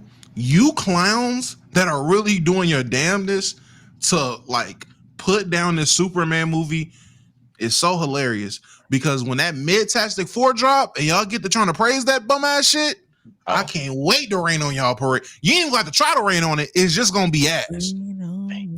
Yeah, is everyone here watching it? I'm watching it. I might. I thought we agreed. I tried to. I'm watching it at home. Yeah, I'm not paying to see that shit. I'm not gonna lie. That might be one. We might watch it again. My friends are so anti that. My friends are. They can't stand pirating movies. They man. They're heavy on those. See, you one of them. They're heavy. They think like you're the weirdest person if you watch a movie online. Like you gotta go. First of all, y'all talking to a nigga that grew up on the DVD man at the barbershop. Nigga, I grew up. First of all, pirated movies now is way better than back then. What the fuck that got to do with the DVD man and your movies having niggas stand up in the middle of them buy to get their popcorn? Like, what is you talking about? What you I know watch about? through the same shit. Now we're at 3. What you know about X-Men Origins? They done dropped the movie. It wasn't even done yet. I was over there watching CGI. It'd be regular movie, CGI frame. Nigga, what? The movie not even done. I'm still watching that hoe. I grew up on it. I'll never forget my roots. Fuck niggas. I hear what y'all are saying. Well, actually, I really don't. But mods, I needed a mod right now. We got some Raiders. I bet. Keep going. Of the Lost Ark. Nonetheless, I see what y'all are saying. What I'm saying is, an adult ticket is like $14. Yeah. Okay. Nah, I don't have to. And that's just the regular. Visual screening. We're not talking about IMAX. We're not talking about 2D. We're not talking about none of that stuff. Every movie don't gotta be that. But I also just don't go to the movies. Like I wouldn't go to the movies. I mean, I'm trying to just understand the anger though. Like they get mad. But I wouldn't go. I would not go if I could go and want to see the movie, but I think it's gonna be bad. I don't think it's that. I would go to a movie that I think is gonna be trash as long as like there's like an interest for me to even like want to see it per se. I like even like, you know what I'm saying? I'll go pay to hate watch a movie if that kind of makes sense. I don't really care. I don't really care about it. That I guess. All I'm saying is I'm not going to go to see every single movie. That's all I'm saying. That is all I'm saying. I can't That's a say fact. every single movie. All right, let's keep going down the line since we're here. Might as well get into the conversation. Where can we go? Who's gonna send? Oh, yeah. We'll go to members only mode. That's how you do it. Lean on me. Oh, won't you take this? All right, so we're gonna go into the main topic now. Because we're here. What? Okay. Do we need to address it? Is this how we solve it? Oh, messages is flying way too right now. Yeah. I mean, he not watching. I mean, they ain't watching no more. I wish we would have addressed why the fuck nigga was watching. But yeah, I'm glad I fucking. Yeah, it just hit me. Why? Yeah, I'm about to say. I'm like, wait a minute. Is this muddy ass weak community in our shit? I'm like, there's no way they're just randomly here. And I go right look. there. And I'm looking. I'm like, he got us on the big screen because he think we hating. Invite him. Hey, tell Aiden pull up. Yeah, Tell him I just seen That's what Jew. the fuck. I'm like, yo, what the fuck? I seen King Jew. I said he gotta be watching. King Jew. I thought King it was like Jew. I thought it was like I ain't gonna cap. Tell I him seen pull the up. title of a joint. I thought it was like Kai people hating on him. So I was like, okay, that's just weird. Was it? Oh, okay. We can get That to the makes conversation. Fuck it, let's get into it. All right, this Let's past get to it. weekend, this past weekend, a lot of conversations on the timeline about the streaming community. A lot of stuff happened. This is off the back of the whole Neon Breakfast Club interview, right? We saw the Breakfast Club interview. We talked about it last week. And truly, when we were live last Thursday, this was last Thursday. We were live last Thursday. And that is when Kai was live and Aiden was live at the same time. Kai was talking about how he felt about Aiden. Aiden was responding in real time. And so they were just going back and forth and back and forth and back and forth. I'm not saying that it all started. From this specific clip, but when we were live, this was happening at the specific current time. Aiden was responding to XQC saying this. Let me go back a little bit. Yeah. Well, that's just awful, man. I don't. Well, yo, Aiden, I don't know how you deal with that shit. I'm not gonna lie. I wouldn't be able to deal with that. I hate that. Yeah. I mean, dude, guys, there's a clip of literally Kai doesn't even say anything. He scrolled right past it and shit. We had a conversation about that off stream. I mean, like, look, it obviously, like, it doesn't fucking look good, right? I mean, it really doesn't, but whatever. Like, Whatever. I mean, it doesn't. It's not that serious to me. I really don't care if people do or don't want to fuck with me online or whatever. Whatever. It is what it is. At this point, I just don't give a fuck anymore, bro. That's why I'm trying to tell y'all. No, it's not about being folded. I'm genuinely telling you guys. I genuinely don't care. Like, I really don't even give. Like, whatever. It's just like, if people want to fuck me online, they can. If they want to fuck me offline, whatever, cool. But it's like, yeah, whatever, bro. I'm not gonna fake it anymore, bro. I'm not gonna fake being buddy with people that don't want to be fucking cool with me, and it's just that simple. It has nothing to do with anything except the simple fact that I have self-respect for myself. And like, I know that like during dark times, I've been there for people, and if they don't want to be there for me during my dark or even good times, then fuck them. That's it. Now I think we've all maintained the fact that like on the internet, because of how different communities like prop situations up or whatever the case may be, everybody is your friend on the internet. Like if you do the same thing, you're in the same lane, everybody is a friend. But from what we know from our sides of the internet, from being creators who have been in different spaces for a minute now, that's not the case. Right? Mm-hmm. We know that to not be the case. I think we know, but other people might not. If that makes sense. Like I think some people have been in the game enough to assume that not every creator is their friend just because they're in the same niche. But some people do still move like that. Or at least like they'll move like that until it's explicitly said. You know what I'm saying? Yeah.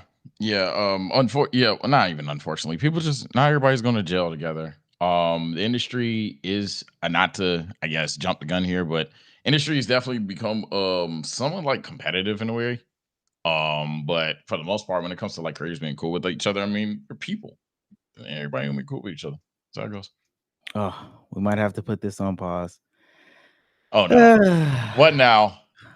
Oh no. Apparently Aiden wants to, or we can have the possibility of going on Aiden's stream. Oh, okay. Let's do it. I mean, we can do it. Do it. Y'all Give just me gotta be 2 prepared seconds. for Give me like. 2 So seconds. now that I know what it was, is Dom having a Paul Pierce incident? Yeah, now I know that. Now that I know what it was, y'all just gonna have to, and our community is gonna have to be aware of what that entails per se, because you're gonna get called some crazy stuff, y'all. I ain't gonna lie. You're gonna see some messages. Rain on me. No, see some little messages, Chattertrons. Okay, we'll let that rock for a minute. We'll go back to it in a couple seconds. Yeah, I bet. Dang. Do we have anything else silly to talk about until this silly stuff happens? How do we throw an invite to him? We're talking to Isaac on okay. Discord. He might be one of his mods. I truly have no clue. I thought you meant D3 Isaac. I'm like, what the fuck? hey, if D3 was that is crazy. That's crazy. Let's see. I do have this. This is just a quick one, and it's because we need to do our due diligence on it, because we did talk about it on the pod. We have all made comments about it. So the case that Shannon Sharpe was in got dismissed. Shocker. Okay. Oh. Okay. Yeah. The case with the woman being involved with Shannon Sharpe got dismissed. The lawyer himself, I guess this is his like official Twitter page, which I think it's a little bit weird. The official Twitter page of the lawyer itself came out and said this. He said, got a Twitter? Yes. T-Buzz? He said on April 20th, 2025, the Busby Law Firm filed a complaint in Nevada making several allegations against Shannon Sharpe on behalf of our client. Both sides acknowledge a long-term consensual and tumultuous relationship. After protracted and respectful negotiations, I'm pleased to announce that we have reached a mutually agreed upon resolution. All matters have now been addressed satisfactorily, and the matter is closed. The lawsuit will thus be dismissed with prejudice.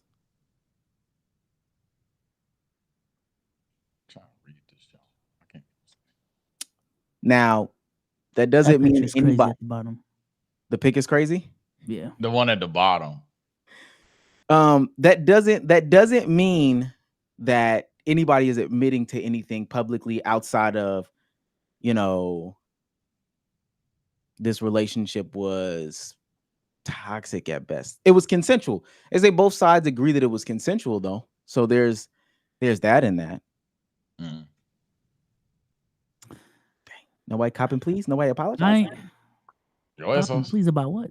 Well, to me, I ain't gonna lie. Maybe this is me putting on my thinking cap a little bit too hard. But Shannon Sharpe being that confident about, I'm gonna fight this so much so that I'm not even just gonna leave it on the court. I'm gonna talk about it publicly and drop the tape. Drop the tape. Now all of a sudden this shit just ends in a settlement and everything just. I don't know. Maybe I'm wrong for looking at it sus that way, but I don't know, bro. That might be hate though. I think it was just like a ton of. I want to see the perspective, but I'm not even trying to shoot Shannon Bale there because I think when he was doing all that, it was a little corny there. Unc's crashing out, but I think that they just didn't want anything else to possibly come up from this. I think this is the boring conclusion that will have a lot of people let the topic die down on. Versus if this gets dragged, there's court case stuff that goes way too public, etc. A guilty, God forbid, someone just straight up guilty. It had dragged. So this is the most boring outlook for the internet, and that's kind of what they're trying to go for. So it is what it is. I will say this though. I mean, not saying. Well, let me read her notes because she also put out an announcement. She said, and I quote. Let me share this tab and put it on screen. This is, I'm assuming there's some sort of settlement that's come out of this. Today, I've decided to retire from OF. Thank you for the incredible support you've shown me over the past few years. This community has given me a life I could have never imagined. I'll still be active on social media and have several new projects in the works that I can't wait to share. I'm truly excited for this next chapter. I love you all forever and ever. They're assuming that this is the same lawsuit settlement that she requested. She got $50 million. But she is just truly officially announcing that she has retired from OnlyFans and OnlyFans content. That's tough. That's tough. I didn't know they treated them junks like that. So, I mean, that's a platform. I don't know if she a goat for this. I don't know if she a horrible person. I don't know, Paul. I mean, I guess you retire from it. Do you have to announce it like that? Is that like W offer? I don't know how that goes. She can. What you gonna do about it? I'm about to say. I mean, obviously, once you get that fuck you money, hey, you do what you want to do. Yeah, money. Is that the status? Is that the big body of the OF? Oh hell no. The big body of the OF is crazy. She not one of them ones. Well, hold on. She not top 1%. Nah. Wait, you should. What? I mean, everybody. I'm not saying everybody's top 1% on OnlyFans. I don't know. Everybody's top 1% on OnlyFans. She not bad, baby though. Bad. She has one of the top ones. All right, bro. Okay. No. I didn't want to. I thought you said honestly. I thought you said Bad Bunny for a second. I was like, "What the Bad Bunny?" Oh, yo, stop. Yeah, I thought you said Bad Bunny. The only thing I'll say is that I don't know what the conversation is. Why she walked it back the way that she did is beyond me. There's a lot of validity to the people saying yo, cash grab, especially because she grabbed the cash. But ultimately, if Shannon was going to settle, why didn't he do this in the first place? That's my thing. He was just so confident on release the tape. That's how innocent I am. They released the tape, all right, in court. They released that tape in court. You want this on the internet? You told us to release this? You sure, this? Mr. Sharpe? Tony, I'm trying to save you, buddy. I just think they probably was he dragging it. I'm trying to be rational here, but that is possible. That is possible that he looked at it again or was advising, was don't. That's not a good idea. Even if it proves your innocence with this woman, it's not gonna be good for your PR. So it probably because stuff started coming out or whatever the case may be. Like I'd assume either more stuff could possibly come out, or just given the fact that this is something that will be attached to him forever. That video probably was insane. It probably is a crazy video. We shouldn't be laughing at this because we got to take something serious. Yeah, I mean, I'm glad it's over. I'm glad everything was consensual. L voice crack, by the way. Glad everything was consensual. Has he been back? He hasn't been. Okay, so now that all this stuff has been settled and all that stuff like that, he has to get his job back, right? Like now, they're confirming all of this was consensual. That tumultuous, they did their thing. Tumultuous could be, a range of different things, but that's the way that they're describing it. Consensual is the main thing. Do we see Shannon Sharpe this upcoming football season on ESPN? Let me pee. Probably. I think so. I think give it a couple more months. Let this news settle out. People already forgot about it. I ain't gonna lie. At this point, people already forgot about it. If this wasn't brought up, people were not talking about it. I think, yeah. He was definitely out the news cycle. The public perception definitely passed over when it was addressing Shannon Sharpe. He was out of the media, out of the loop. It was back to just, if he had a clip from an interview or his show, whatever it was, that's all the conversation was. Now, him getting back to this, now the settlement coming out, and people essentially getting see, I told you, you a freak. You freaky frog. He had to pay her $50 million. He had to do something wrong, right? Now you're about to see them think pieces if you haven't already seen them. Yeah, I feel like with cases like this, it's like you kind of operate like you are guilty, even though legally you're not. It's kind of fucked up, but hey.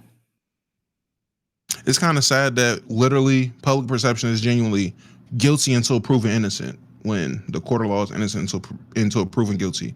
Is backwards. Like, no matter what happens, niggas will assume you did it until it's proven that you didn't. Not the other way around. People don't have to prove you did shit anymore. They can just say you did something. That's just name of the game now, unfortunately. I mean, it is crazy because not only is that the name of the game now, but it's kind of like perceived as like, well, we have to be cautious. I think in 2025, a lot of words, meanings have gotten messed up. So people will do that and then be like, oh, I'm just being cautious. I don't think you're being cautious. I think you're seeing evidence. It's not looking good, and you're jumping the gun to then like maybe put something in a way worse light than it possibly is. Sometimes you're right, sometimes you're wrong, but that's just what happens when you're cautious per se about a situation. I think a lot of people would do way better if they just like sat back and waited for the facts. But that's not the fun thing to do. I might say, that's not the fun thing to do, sitting back and waiting for proof and validation. That's not. If we need another topic, I got a quick little hitter for something I seen on my timeline that kind of like, it was so nasty. So nasty. Do y'all remember the TikTok nigga, what is his name? Kobe Lane? He got deported or whatever it was. He ended up getting deported. He was in Vegas trying to go somewhere and got deported, right? Yep. A content creator has come forth and took responsibility for getting him deported. What? Yep. Hold on. Don't know who this nigga is, by the way. Lame. So you actually played a role in that deportation? Yes, I had some buddies who worked closely with him on several major contracts and things. They were all telling me that there's several red flags with this guy. He admitted that he was in the country illegally on an expired visa and entered the country like 49 times. And so I just flagged it to a buddy of mine in the administration at Homeland Security, and next thing you know, they gave him till June 1st to self-deport, but he didn't do that. So he ended up getting physically deported or removed from the Las Vegas airport on June 6th. I saw that. He was in Vegas, where I'm at. Yep, he was headed to Miami for an event, but he wasn't able to make it. I got a lot of hate and a lot of backlash and death threats and that kind of thing. But I noticed a lot of people were like, hey, thank you, because I came to this country legally. It was a long and excruciating process, and I'm really glad that you're looking out for the little guys. We have a celebrity that's abusing his celebrity status to break our laws. We can't do that. Lame. So you What Now, a snitch. What the now, the now, fuck? real quick, two questions. One, on a scale to 1 to 10, 1 being, nah, gang, this is real. 10 being Mickey Mouse Clubhouse levels of produced. Is this a skit and is he lying? Yes or no? 7 on it. I say 7. I find it hard to believe that this guy really is brag rapping about getting somebody deported. I'm not saying that's impossible. I'm not saying nobody would ever do that. And or even do that on camera. But that is quite the combo, man. I don't even have words. That's like hate. You just hate that guy. What did he do to you? I need to see the full account it came from, and also if it's on YouTube, the title and thumb of that pod. If the title and thumb is literally "Meet the guy who deported Cabby Lane," fake.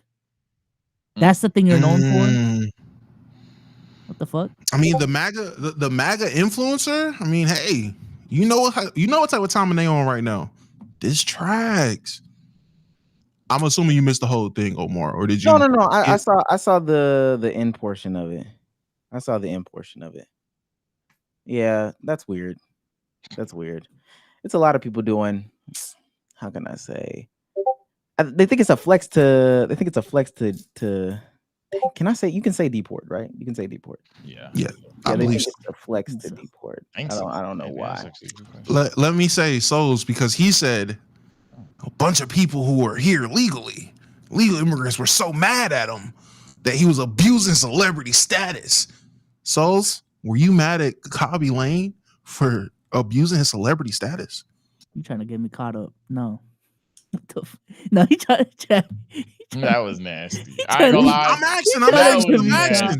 I'm asking. Because if Souls felt some type of way, then he might have a little bit of validity. But wouldn't you then have to be mad at every other foreign celebrity in the United States? Right? Get 21 Savage out of here. Am I right? Oh my goodness. Okay. Also, I'm sorry. Okay.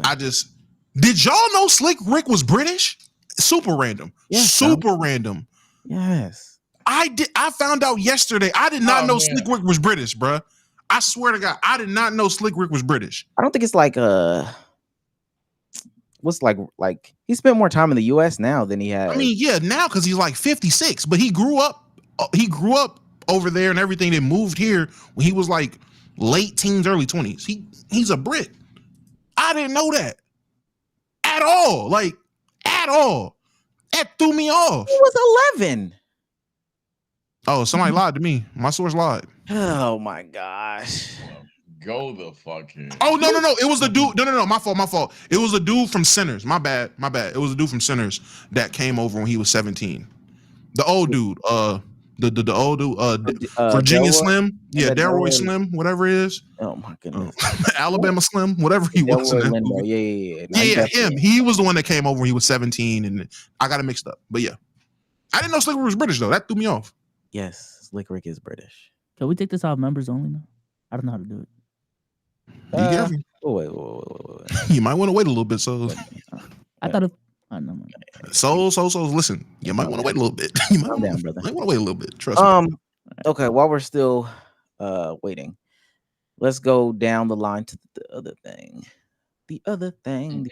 Also, I do want to get into this Rick Ross and DC Young Fly beef. I ain't gonna lie. The Rick Ross and DC Fly beef. Yeah, Rick Ross and DC Young Fly got beef. What kind of how? So Rick Ross left. What? Rick Ross was invited on the 85 South show. You know, DC Young Flies. Okay. And he's doing the interview, and he walks out. Like, he says, "Hey, I got to go to the bathroom," and then he just leaves. He leaves. Like, literally just leaves the interview. Who, Rick Ross or DC? No, Rick Ross. Rick Ross says, "I got to go to the bathroom," while he's doing the show, while they're taping the show. And then he leaves, and they're waiting, and Rick Ross doesn't come back. Like, he just never comes back from the bathroom. So then he goes on like the Breakfast Club, and he gives his explanation as to why he left the interview. The 85 South show where you just got up and left. Yo, yeah.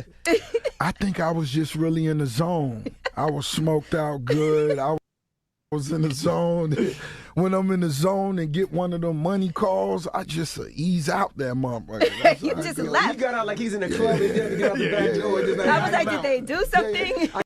Because I'm gonna be honest. When I found out about it, it was already everywhere online. I ain't even realize it. You went to the bathroom and left? I went to the bathroom, was on the phone, smoked one, and you go outside and you just leave. Damn. I forgot what I was just doing. Yeah. Them my little homies too. And you know, them my little homies, and it was a cool interview. You know, we smoking, we chilling and shit, and man. Okay. So we just got niggas like that. I hate niggas like Rick Ross, boy. I swear to God. Yeah, and I don't even know. Like huh?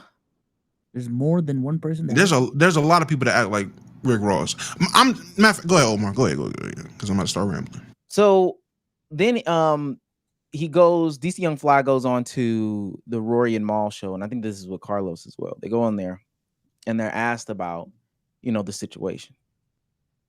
So naturally they give their response. But it is a hard feeling because I'm gonna say first of all, I don't give a fuck. Yeah, I get it. But I give a fuck because Try to make us look fuck with bad. you as a person. Yeah. You see what I'm saying? Yeah. Okay, let's just say before all that happened, right? Yeah. Let's just say before all that happened. Bro, I'm listening to you, Ross. I feel like you want to. Hey, shut the fuck up. I'm listening to you, Ross. I feel like you probably one of the best lyricists from the South that we got. You dig what I'm saying? Like, you poetic, bro. When I listen to your music, I think you put a lot of time and effort into this shit. So I'm listening to your shit. Not only that, nigga, I fuck with everything you do, nigga. You fuck with Wingstop, I'ma fuck with Wingstop. Like you said, y'all had chips, y'all had everything. I'ma fuck with you. Got a book, nigga. We gonna buy all. This ain't promo marketing. Like, your PR team came and brought all this shit around. This was it. This shit was set up so you can see we rock with you. You see what I'm saying? Now, do you owe us an explanation? No. Right. But as niggas who fuck with you, I think it's just something to say, hey man, just a little respect to be like, hey man, this is what I gotta go. This is what I got going on. Let me whoop. I can respect that. That's cool. This is when it get insulting. This is when it get insulting because we the type of people that will never bring up nothing that we feel like that can be diminished to your career or anything, nigga. Cause we some real niggas. Yeah. The moment you leave our show, you went and did a podcast. A white podcast. You sat your ass right there for almost 2 hours. And didn't leave. And you talk. And the white folk asked your ass, was you a fucking correctional officer? Yeah. We would have never asked you no shit like that. Nigga, we got respect for you. Right. And you sat right there and you answered that question so eloquently. Right. Eloquently. Eloquently, right. You dig what I'm saying? Yeah. Like it wasn't even disrespectful. Yeah. And then I get to sit back and watch that shit and be like, damn, what's the difference between them and us? All right. So that's the premise of the beef. That's truly the premise of the beef. Leaves, no explanation, doesn't say anything, and DC Young Fly is just answering a question on the Rory and Mal podcast. I mean, I don't think this really has to even be a question. Who's right? Who's wrong in this situation? How is Rick Ross right? Yeah. He got the money call. He got the money call. What money call? What do you mean? What money call? Man, you are committed to this time. Like I think it's not that crazy to just say, "Yo, I gotta leave." Like even if you have to do it, like I think you at least owe the person hosting the podcast just a courtesy of, "Yo, we gotta cut this shit short." That's not asking for the world. So, are you gonna play their responses? I'm gonna play their responses. Okay, so I'm not gonna shoot a low. Cool. Okay. I'm gonna just say it's super weird. A super weird look on Rick Ross. One. Nigga, Chico and Carlos are either your age or older. Saying, they're my little homies. Any like that. Trying to big boss niggas is so fucking lame, my nigga. You big pear-shaped ass motherfucker. I hate that type of shit. But to just dip out without saying it, because I was watching the episode. I watched 85 South Show. I have the app. I pay $5 for the app. I support that shit. I was watching the episode when he did that. The nigga got up to say, he said he was using the bathroom, got up, and never came back. The shit's weird. That is not courtesy. That is not, there's no etiquette behind it. It's just nasty behavior. I don't care what nobody say. You owe niggas at least hey, I'ma head out if they your homies. If you fuck with them, hey, I'ma head out. I cannot imagine doing a pod with Hollow when we did it. And I'm just, hey, I'm about to step outside and smoke, or I'm about to just step away real quick. and I just fucking leave without saying nothing. That's weird. That doesn't give off those the homies energy. That gives off they're beneath you. Okay. So then Rick Ross heard that and had to respond. Now DC Young Fly is going to respond after that. So just to keep that into the conversation. This is Rick Ross's response. And this is where he loses a lot of people. Look, bro, listen, man. I came to your podcast. I came for free, homie, no charge. I did it on Face, homie. I didn't ask you what your analytics was and this and that. I came on Face, homie, to show love. And don't make it like I walked off on you. I left early. Rose had some other things to do too. But guess what? I came for free, nigga. I wasted that nice ass Gucci jacket on that look, man. I couldn't even really wear my Gucci jacket again. But my nigga, I did it for love. And next time I come for free, at least have me some lemon pepper wing stop at that bitch. You heard me? But I came for free. I ain't charge you. You feel me? Don't talk about Rose other business. I came and did that for free. And what is the analytics? How the show doing anyway, man? I come back on it, and when I'm gonna walk off that bitch the next time, and it's. Why would he say that? What?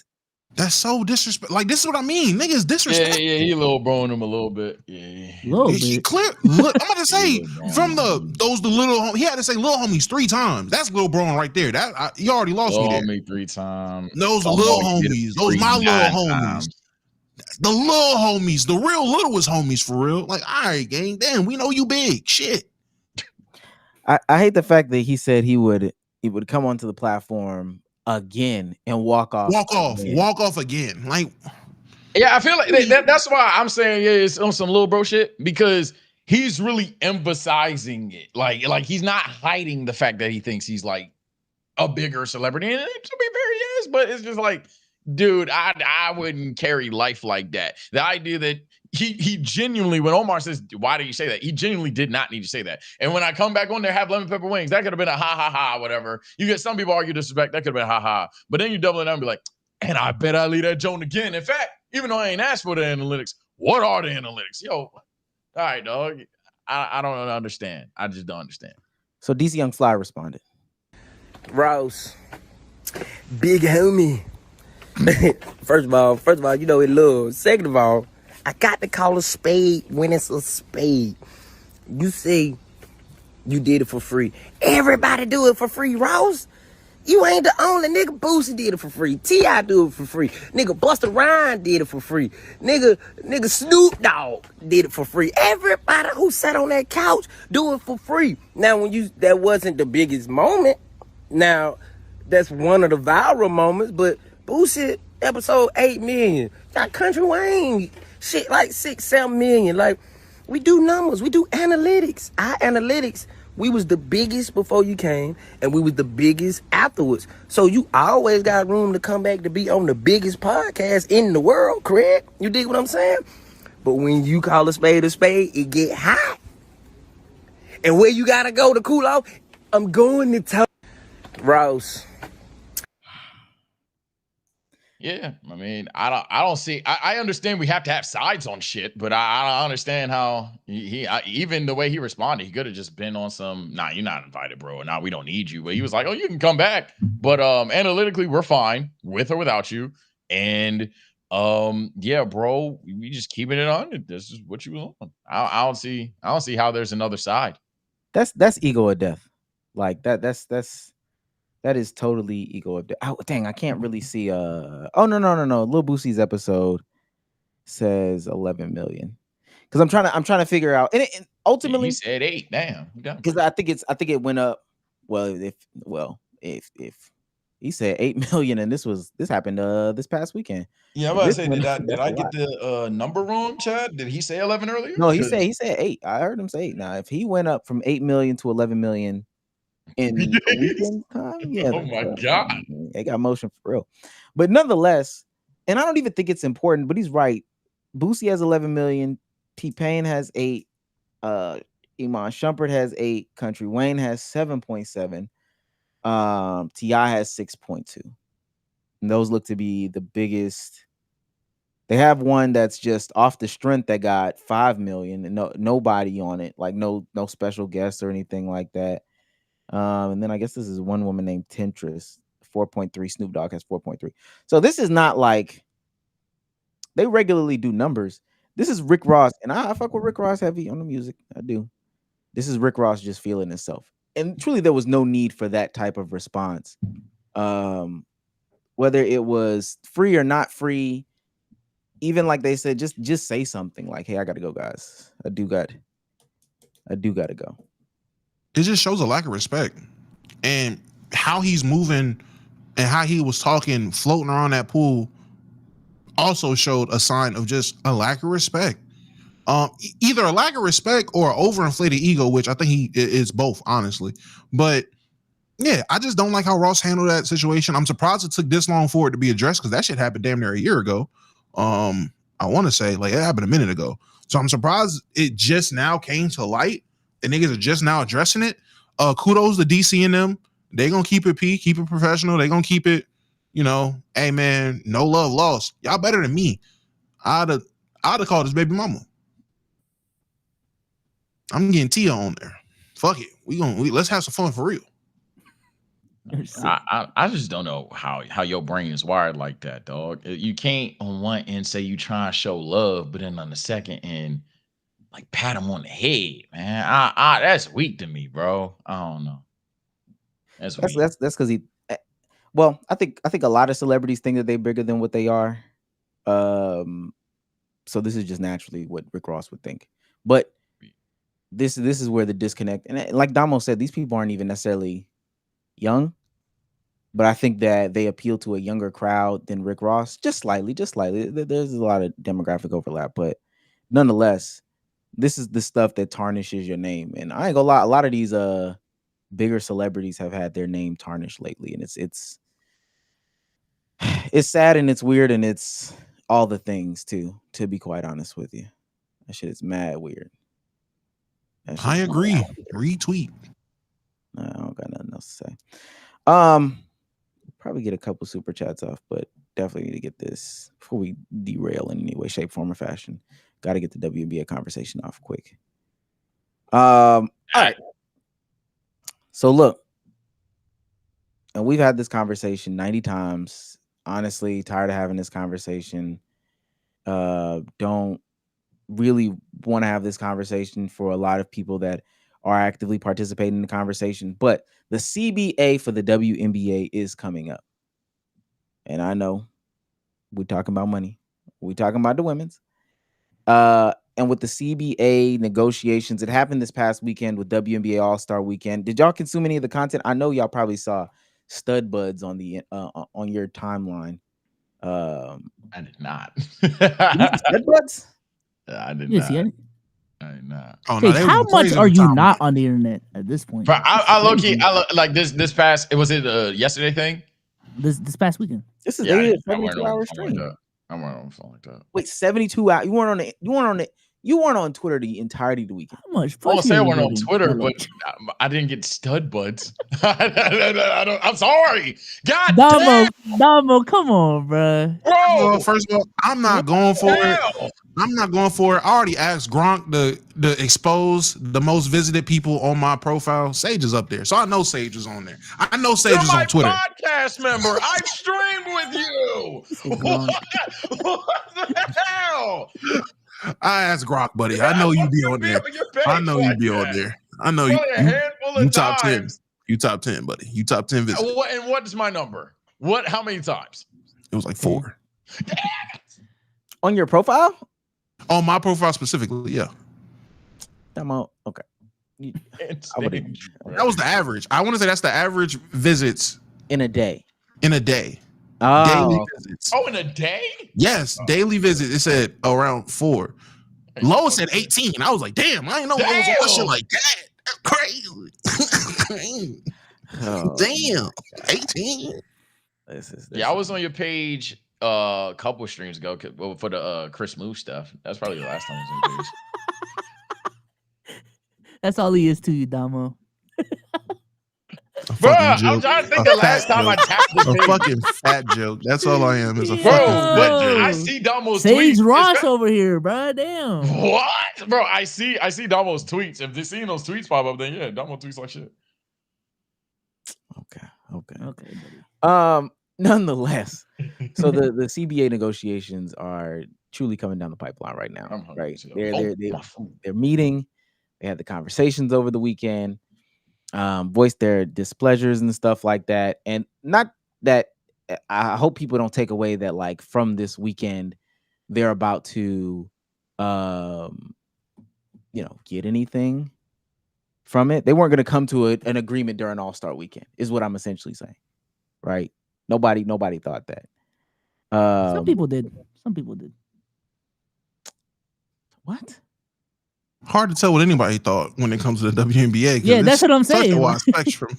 It's such a broad Why are they spectrum. asking for a raise now? During the All-Star game? Who's the delegation? All right, bro. Hey, I saw a lot of them. They're subsidized. Caitlin Clark should lead the charge. And I thought to myself, they have lawyers. Like, why would Caitlin Clark be having complex contract conversations? Okay, nonetheless. So what people are upset about is this showing before, and I'll show the game stage there, but this showing before they take the floor to play the actual All-Star game on Saturday night. This t-shirt. What is this? 6 words. Pay us what you owe us. This t-shirt had the WNBA #1 trending in the nation Saturday. Straight up. Not like no ifs, ands, or buts about it. No contest. This had the WNBA trending. And it's interesting though. Naturally, of course, you're seeing some of the old think pieces, and we can play an old think piece right here. Oh, let me show them coming out to, storming the court with this. Yeah.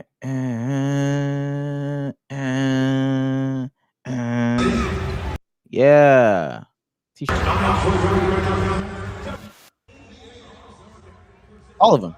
Everybody's wearing it. This shirt is way too big for Angel Reese. That's how you know it was last minute. Look at how big this shirt is on Angel Reese. And what team is this? This is team. I think they were on Team Nafisa Collier. But the other team, I mean, both teams were. Both teams were. Well, no. Only I say that because didn't Kelsey Plum say basically, yeah, Team Caitlin wasn't even at the meeting for the shirts. They weren't even there. That shit, that blew me. I was like, damn. She wasn't joking. She can't joke. Oh, I did not see the clip. I just read the headline and just kept going. I didn't see the clip. Joking way. Oh, I didn't see the clip. That's me. Nah, she was trying to get it off. I see through the bullshit. All good shows contain true shit. True shit. Yeah. Got off some of the same talking points. But I want to play these before the interesting twist. It's always somebody with a big head. Yo, why is this the new form, bro? The new meta is just somebody sitting there with something to say on TikTok. Starting to piss me off, bro. My fault. Go ahead. All right, here we go. I am so tired of the WNBA. Did you see what their shirt said? This is what their shirt said. Pay us what you owe us.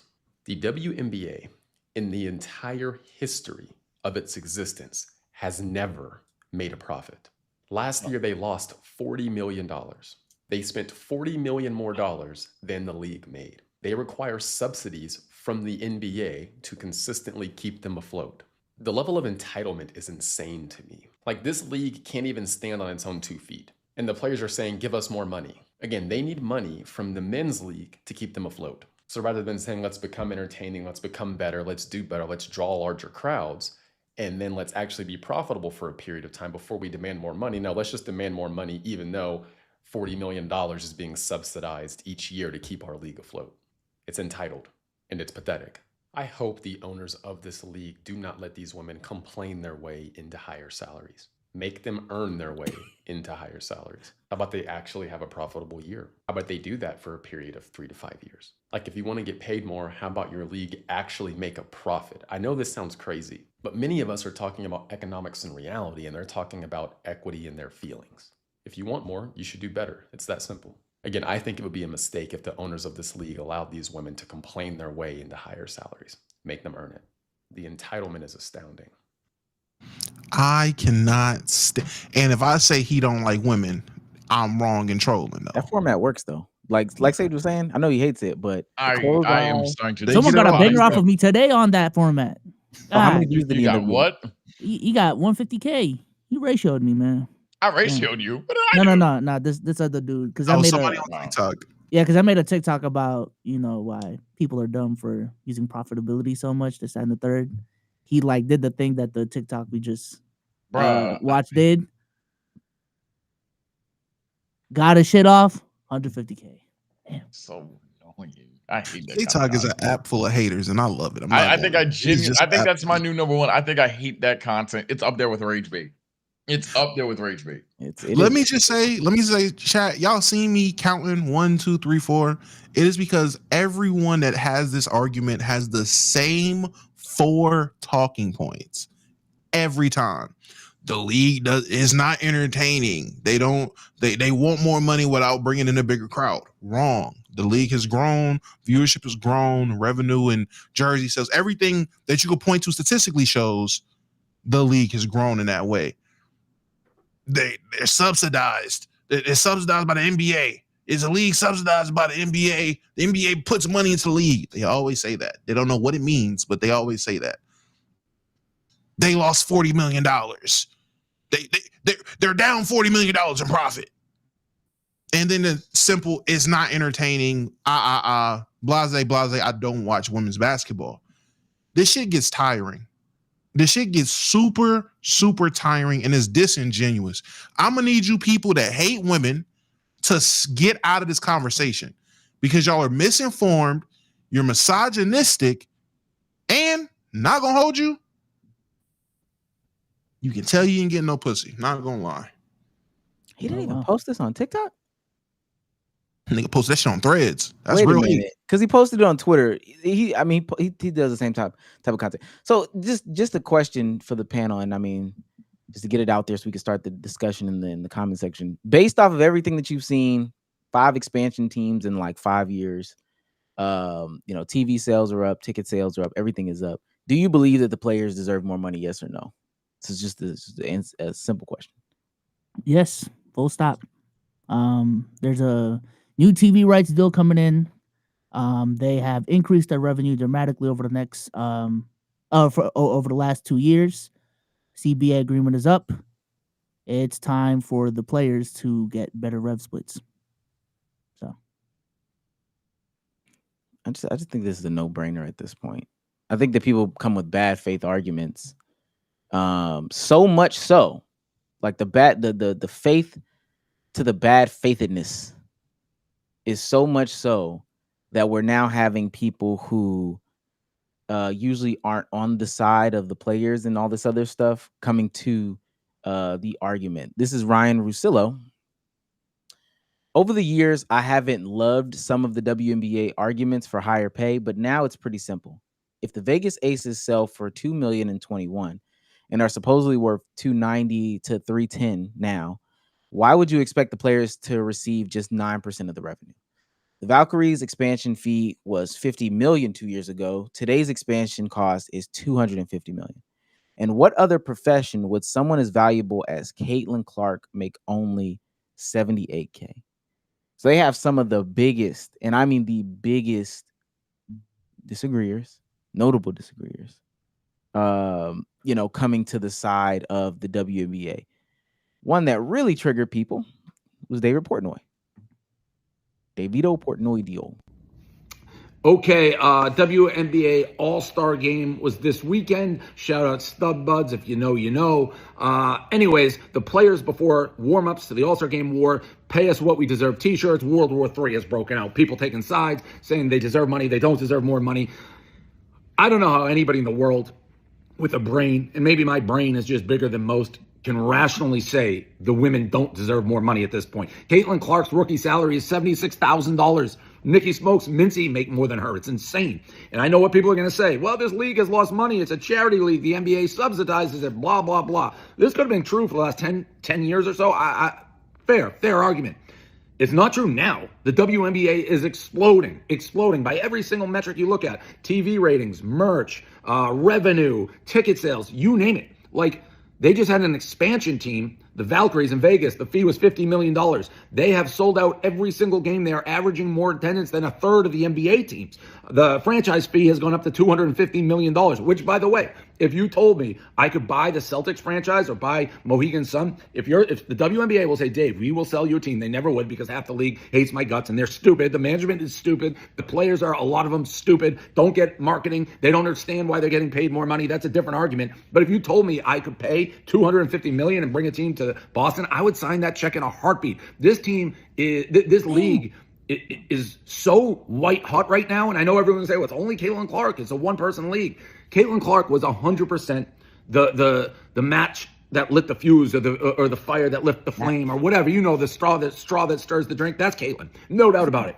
But Caitlin's not going anywhere. She's year 2 of a 15-year career. She loves the WNBA. She's on the collective board, the bargaining table. So she's not going anywhere. Plus, Angel Reese, love her or hate her, huge star. It's almost turned like a bird magic when they came into the NBA. All right, cool. I can cut that off now. I just wanted to name one player. Why do we keep having this argument? Now we're getting to the point where, and maybe people feel how they feel about Dave Portnoy as a person, but as a businessman, they are, people regard him as a good businessman. Why are we still having this argument in 2025?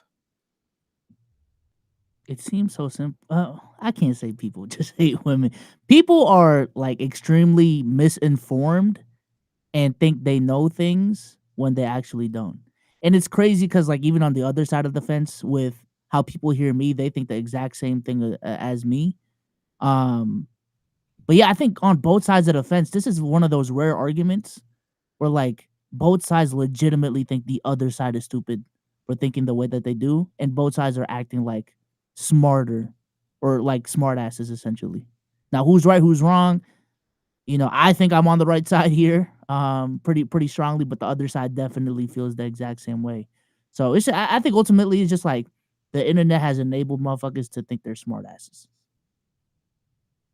Souls didn't want to say it. I'll say it. Motherfuckers hate women. I'm gonna say it. They genuinely do not like women. The people having these arguments are the same. The people that are having the arguments against them getting paid more are the same people that won't turn the games on or watch the games. You cannot tell me there are people that are genuine fans of the WNBA. They have started to watch the product and they like it and they're having fun watching it. They're enjoying watching Caitlin. They're enjoying watching Angel Reese do her thing with her me bounds. You can't tell me these are the same people that are saying, oh, but the NBA subsidizes the league, so no, don't pay them bitches more. Those aren't the same people. So the people that are making these dumbass arguments are the same people that are saying lower the rim. They're the same people that are using clips from 2012 to say why this league isn't skilled or they don't have no IQ. It's the same people saying they got to make the ball smaller because they're doing underhanded layups. It's the same people. I'm just ultimately tired of arguments from bad faith actors, people who don't consume anything, aren't looking to know anything, but just run off of headlines. I'm convinced to this point, just like other things that we've learned in the past, that these people are actively getting paid to put the information out, the misinformation, the disinformation, whatever it may be. Because they don't people are throwing out numbers that have no sources behind them at all. Nobody's ever stopped to ask themselves, how did anybody get the finances for a privately owned company? Where can you get that at? Where can you get that the numbers that a privately owned company lost in 2024, 2025, 2020? You just can't do it. You can't. It's so serious. People are stuck on and literally cannot believe that businesses can operate at a loss. That concept, I swear, I've been trying to explain it to thousands of people this past weekend. That they can't even get past that point. So it's oh, but what do you mean? You can pay them more if they're not profiting. They like to emphasize the word profiting too. That's gonna make it hit more. I don't know. It's annoying. I'm not gonna sit there and pretend I'm the most financial genius out there, but I thumped my head at the very, very first clip there because it's a situation where people are going out of their way. So as Damo said, I have to agree. hate on women or hate on the product that they don't even watch. Because I just the premise of me hearing people want dollars and you being like, no. And they're like kind of obviously underpaid, even if they need to make more. The idea that Caitlin Clark is making, what is 76K? Come on now. Like, she's getting more than that, obviously, through other memberships, deals, all the other stuff. But gang, come on, bro. Like, I don't need to have a 5 bullet point, three page BCR to tell you why Caitlin Clark deserves to make more dollars. So the idea that a lot of people on TikTok, a lot of people on Instagram and Twitter are trying to go out of their way to make these very flawed arguments as to why they shouldn't get paid. It's just weird. It's just nasty. But I understand that can be exhausting for you guys to hear, though, because we have been talking about lately that the internet is nasty consistently. But I don't know. Maybe I'm old. I just don't know how y'all move like this. Like, parents, I don't know if it's a parent thing. I don't know if it's a society thing, or I don't know if y'all are dead ass trolling and we getting rage baited all the time. But it's just why y'all behave like that, man? I don't know. I think the internet is giving a lot of people validity in what they want. I think that this is a situation where if you truly do care about it, sit back and wait to hear what the players actually want. Stop falling for the clickbait. Stop falling for the headlines. Stop falling for all that stuff. Just sit back and wait and consume. I think they talked about this last year. I can't remember who it was. Maybe it was a Kelsey Plum, but that was just saying, hey, if you're new and you're just coming in, just sit back and wait. A lot of the things that have come out the past couple of years have shown that this is still a great product, still great people, still great content, still great everything, and there's definitely room to grow. And it would be beneficial if they got some of their needs met, like they were fighting for last time, childcare, like more pay, more roster spots, just different things like that. When I mentioned good content, though, and live streaming shit is taking over even in the WNBA. Stud butt, Sage. I swear I don't know ball. I've seen a couple of tweets about them getting paid. I have no idea what this is. Stud buds is the best thing to happen to the WNBA ever. Okay. Stud buds is 2 players, Natisha Heidemann and Courtney Williams. Yeah, keep going. That were streaming. They do a normal podcast. Right? Because they're teammates. But so they decided they're going to do 72 hours of live streaming when it comes to the All-Star weekend or whatever. Because Courtney Williams is an All-Star. Natisha Heidemann is just out there. Flyer by our guy Dre. My fault. Had to let him know. You said fired? No, flyer by our guy Dre. Dre made the flyer for Stud Buds. Oh, did he really? Yeah, you didn't see the post on Twitter? Yeah. I thought he just made that as a graphic, like after the fact. I thought he made the flyer. I thought he made the flyer. He was like, he posted the fucking Diddy meme. Like, I'm so locked in. Whatever I want, I can have it. And then posted, I'm really out here with the Dre, flyer. you can I'm like, confirm okay. or deny this stuff right Dre now. made the flyer type shit. Okay. Dre, you can confirm or deny this stuff right now. Shout out to everybody moving up and out. Cruz is moving up and out. Dre is moving up and out. Shout out to them, man. Yeah, growing us, man. So this past 72 hours, because you see what they only streamed like, what is this, July 15th and a half. They streamed. This month alone, they gained close to 60,000 followers, 617,000 watch time hours. They peaked at 23,000, and they were live for 93 hours. So they did the full 72 plus.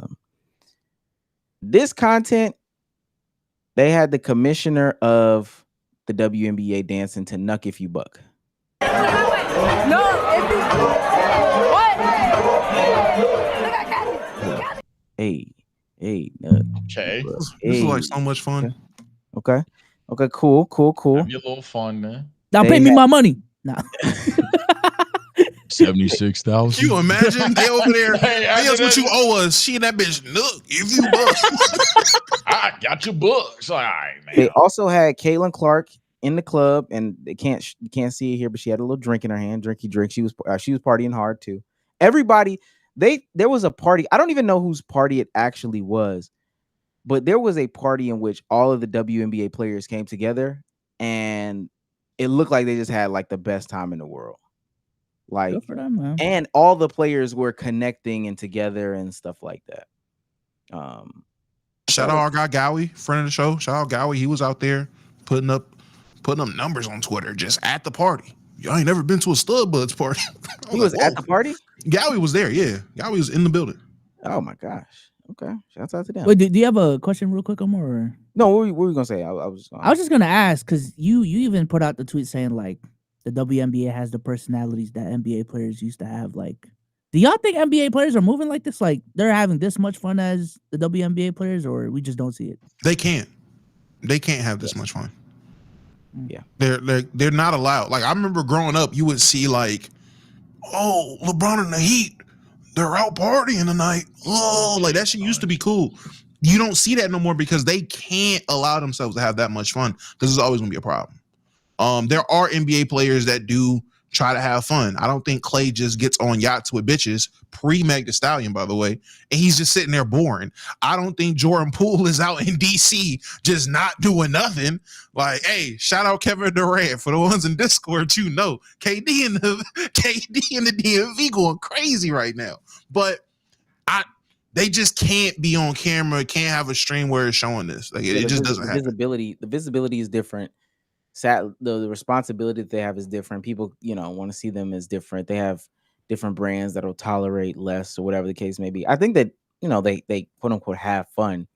But even when I go to the games, just the environment of the games and the manner in which the games are held, the NBA feels like a really professional corporate environment where, shit is like lock and key. And it's really just, it's really, locked down.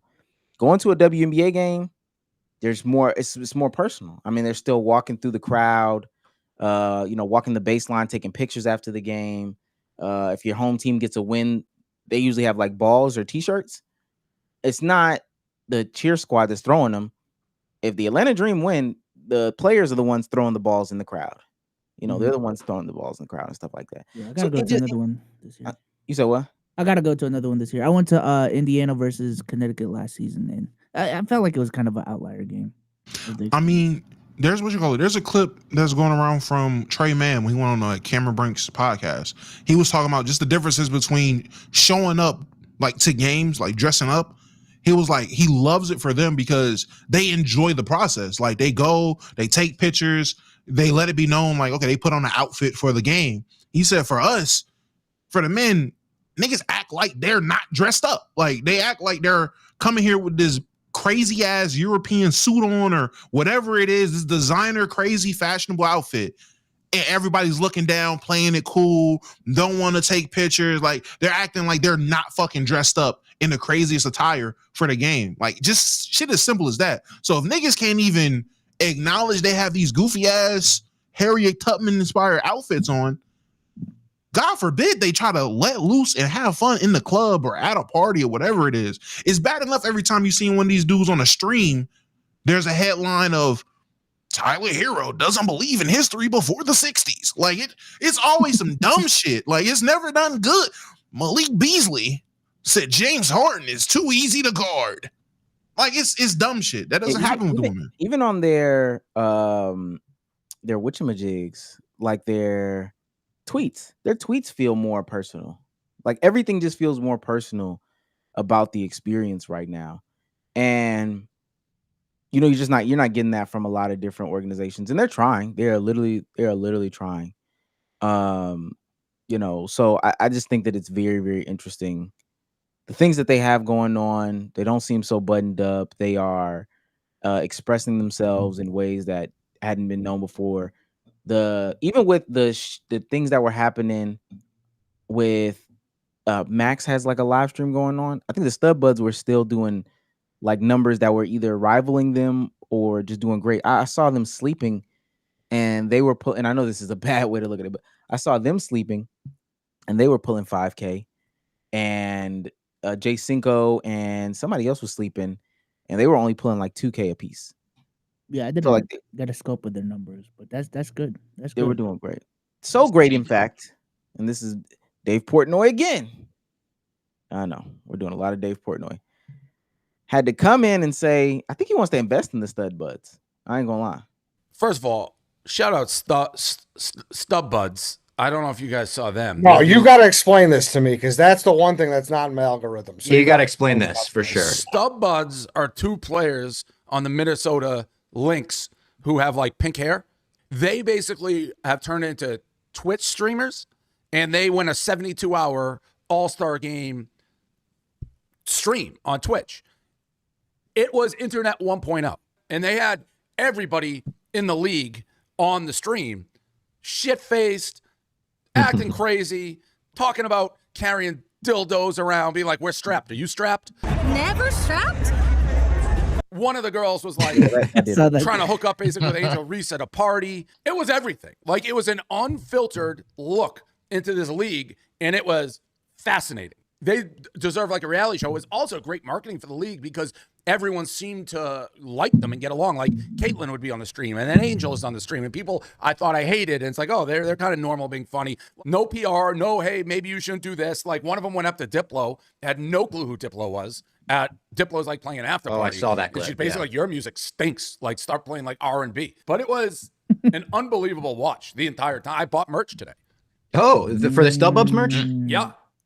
W. And this actually sounds interesting. And there are people like reached out, like, would you guys ever want to do something? It's like, yeah, I don't know the audience, but it was. You should go live with them for like a crazy amount of time. Love to go live with StubBuds. I would. Yeah. I would. I'm gonna suggest. I will do whatever you need to do. I will go live with StubBuds. What is that, buddy? Just give them a bag and get the fuck out the way. You fucking it up now. What does that look like? They go live with. But they go live and go what? Try pizza with the Try stud pizza? buds, nigga. Yeah, what does that look like, bro? The hell y'all going on, man? Ooh. Oh my god. Ultimately, you gotta take, but hey, man. You said you had to take. Take. I mean, it's not bad for them, but when I saw Kyrie stream, I had my take about like celebrities taking over streaming, and that being a bad thing for streamers. This is just another case study. I think celebrities just inherently live more interesting lives than the average streamer, and once they like figure out how to make content around it, and they already are. They have access to more famous people, more entertaining, more interesting people, this, that, and the third. Y'all cooked. And Twitch's discoverability ain't helping the small streamer too. So, hey, man. I think it's issue though. I think those things, I don't think it'll ever be a major issue because celebrities, because of their status, their streams are going to be so half-assed per se that if it's not an experience like that, you're good. I don't think there's going to be but like a handful of good desktop celebrities. So you're already limiting that to the IRL sphere. And then in terms of the IRL sphere, you're 100% correct in terms of what they can do, but will they do it? One, and then two, okay, are they going to consistently do it? I don't have too much fear in either of them things. There's going to be some for sure, but yeah, I think I'm not worried about that necessarily, but I see where you're coming from. If we're talking about purely what a celebrity can do to have a peak stream compared to what a guy that put like 10 years into Twitch starting now. I disagree just for the simple fact certain celebrities, yes, and I guess just being a celebrity gives you a boost, but I don't think just any celebrity learning how to make good content will be able to still take over and do work. I don't care what you say. YK Osiris is not pulling it off. I don't care what nobody. YK Osiris is with Deshae and Didi. He's with everybody you need to be with. That nigga is not pulling nobody he's not pulling no crazy numbers. If he starts optimizing the content, niggas don't give a fuck about YK Osiris. Also, and he's a celebrity, so it matters about the celebrity. The consistency also matters too, because even as I look at the Stud Buds numbers, and they've been doing it, but like this was their first stream in a month, from June 21st to July 21st. This was their first stream in a whole month. Now, granted, prepping up to do 72 hours, you got a season to play. We talk about the off season and stuff like that. I just don't know if I see the consistency for somebody doing it. But also, I truly, genuinely feel like we're talking about outliers, because we've seen them try to be entertaining. We've seen them try to be entertaining, and to be quite honest with you, a lot of them just aren't entertaining enough to make it work. But I mean that y'all are saying why it's not working right now. But my whole argument is once someone does figure it out and has the availability, it's gonna look like Scary Hours. I'm just saying, I see it in the NBA podcast space, but there's celebrities where, like, for example, T-Pain, like it works for T-Pain because like Omar said, he's consistent with it and he actually streams. He has good content. He wants to be a content creator. It seems like, at least when it comes to streaming, like it works for him. He's entertaining, cool. I don't care what you say. YB and the Mirror can crack the code on what good content is. It's not working. Like it's not entertaining enough. Thank you. It's you can find out what makes good content. You have to be entertaining. A lot of celebrities are not entertaining. Even T Grizzly found a way to monetize and do this GTA RP shit. Niggas is running rampant in his shit, exposing him for being a shitty RP owner, for scamming his fans and all this dumb shit, because it's not for him for real. He just see it as a money ploy. A lot of these celebrities, they're not going to view streaming as streaming. It's a money ploy. So they're going to cut corners. They're not going to take it as serious in some aspects or whatever it is. They see it as a check. T-Pain seen it as actual content. There's other celebrities, the people you're talking about in the basketball podcast space, they actually wanted to do a basketball podcast. Fuck the money. They wanted a platform to talk because they were tired of seeing X, Y, and Z. That's why it works for them. The ones that just want to check, it does not work. But that's what I'm saying. That's a part of the figuring out process. Like, is figuring out that you need to be entertaining in front of the camera and not be a bland personality. So I think my thing, not to drag it, I just think my thing is I don't see a world where that becomes not only meta, but so meta that the little man streamer doesn't really work anymore. Like, I don't see it as an obstacle for someone else to ever overcome. I just think there's going to be more celebrities, sure. And maybe at best it's a monopoly on the IRL content, but then I guess hot take, good. Fuck IRL content. But if that's not the case, I always think if you got the dollars to do something that isn't going to the mall and eating Wendy's, you'll be fine. And I mean, let me make it clear. I'm not saying that small streamers can't grow, because even in the NBA space, you can grow as a content creator.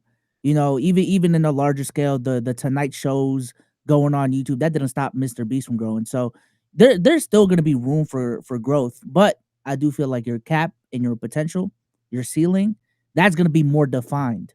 And it's going to be harder to reach that when these new people come in. I think there's a reason why Dave Portnoy is so like that. The deal he's talking about in terms of sponsoring Courtney Williams and like that's not going to come for the the traditional small content creator. Those deals, I wouldn't even say reserved, but they are more easily reachable for traditional celebrities. I mean, Omar, I've had these conversations in the podcast space. Like, why are these people willing to invest in this small, like this person who can do a podcast and not do the same numbers we do? Is because they're a traditional celebrity and these people are more willing to invest in these people. So. Last thing I would say, though, to counter it, because I don't think that you're like 100% wrong, but just to add something to it, you're right. But then we're at a point now where those people are like, we're pulling the money from this space because these people can't deliver for shit. So that's the only thing I have there. All right. Let's read these super chats. Hit this last thing and get it pushing. Got a lot of super chats. Shouts out to MLP. He's on fire. 499 says, remember when souls couldn't get facial hair? What you been doing, Mud? I could get facial hair. I just shaved it. I just constantly shaved it. I don't know. Okay. You should get thicker now. Okay. Shouts out to Kenneth Jr. for 199. Jerk it till you break it. B souls, you BSing. I don't even remember you saying that, but I guess. Say that. Did he say that? I don't remember saying that. No way you said that. Himothy for 499. He's on fire. Funny, because those same people sitting at their jobs who aren't profiting wish they bumped their 13 an hour to 16.50. Yeah, he's absolutely correct. The real reason that people are mad is because they don't like hearing other people are getting more money. And when you say other people are getting more money, that's when they get upset. Yeah. Shout out to Antonio Carter. He's on fire. New member. Superstar status. Superstar chat. To Sona Meeson for 199. DC should have went harder on Rick Ross.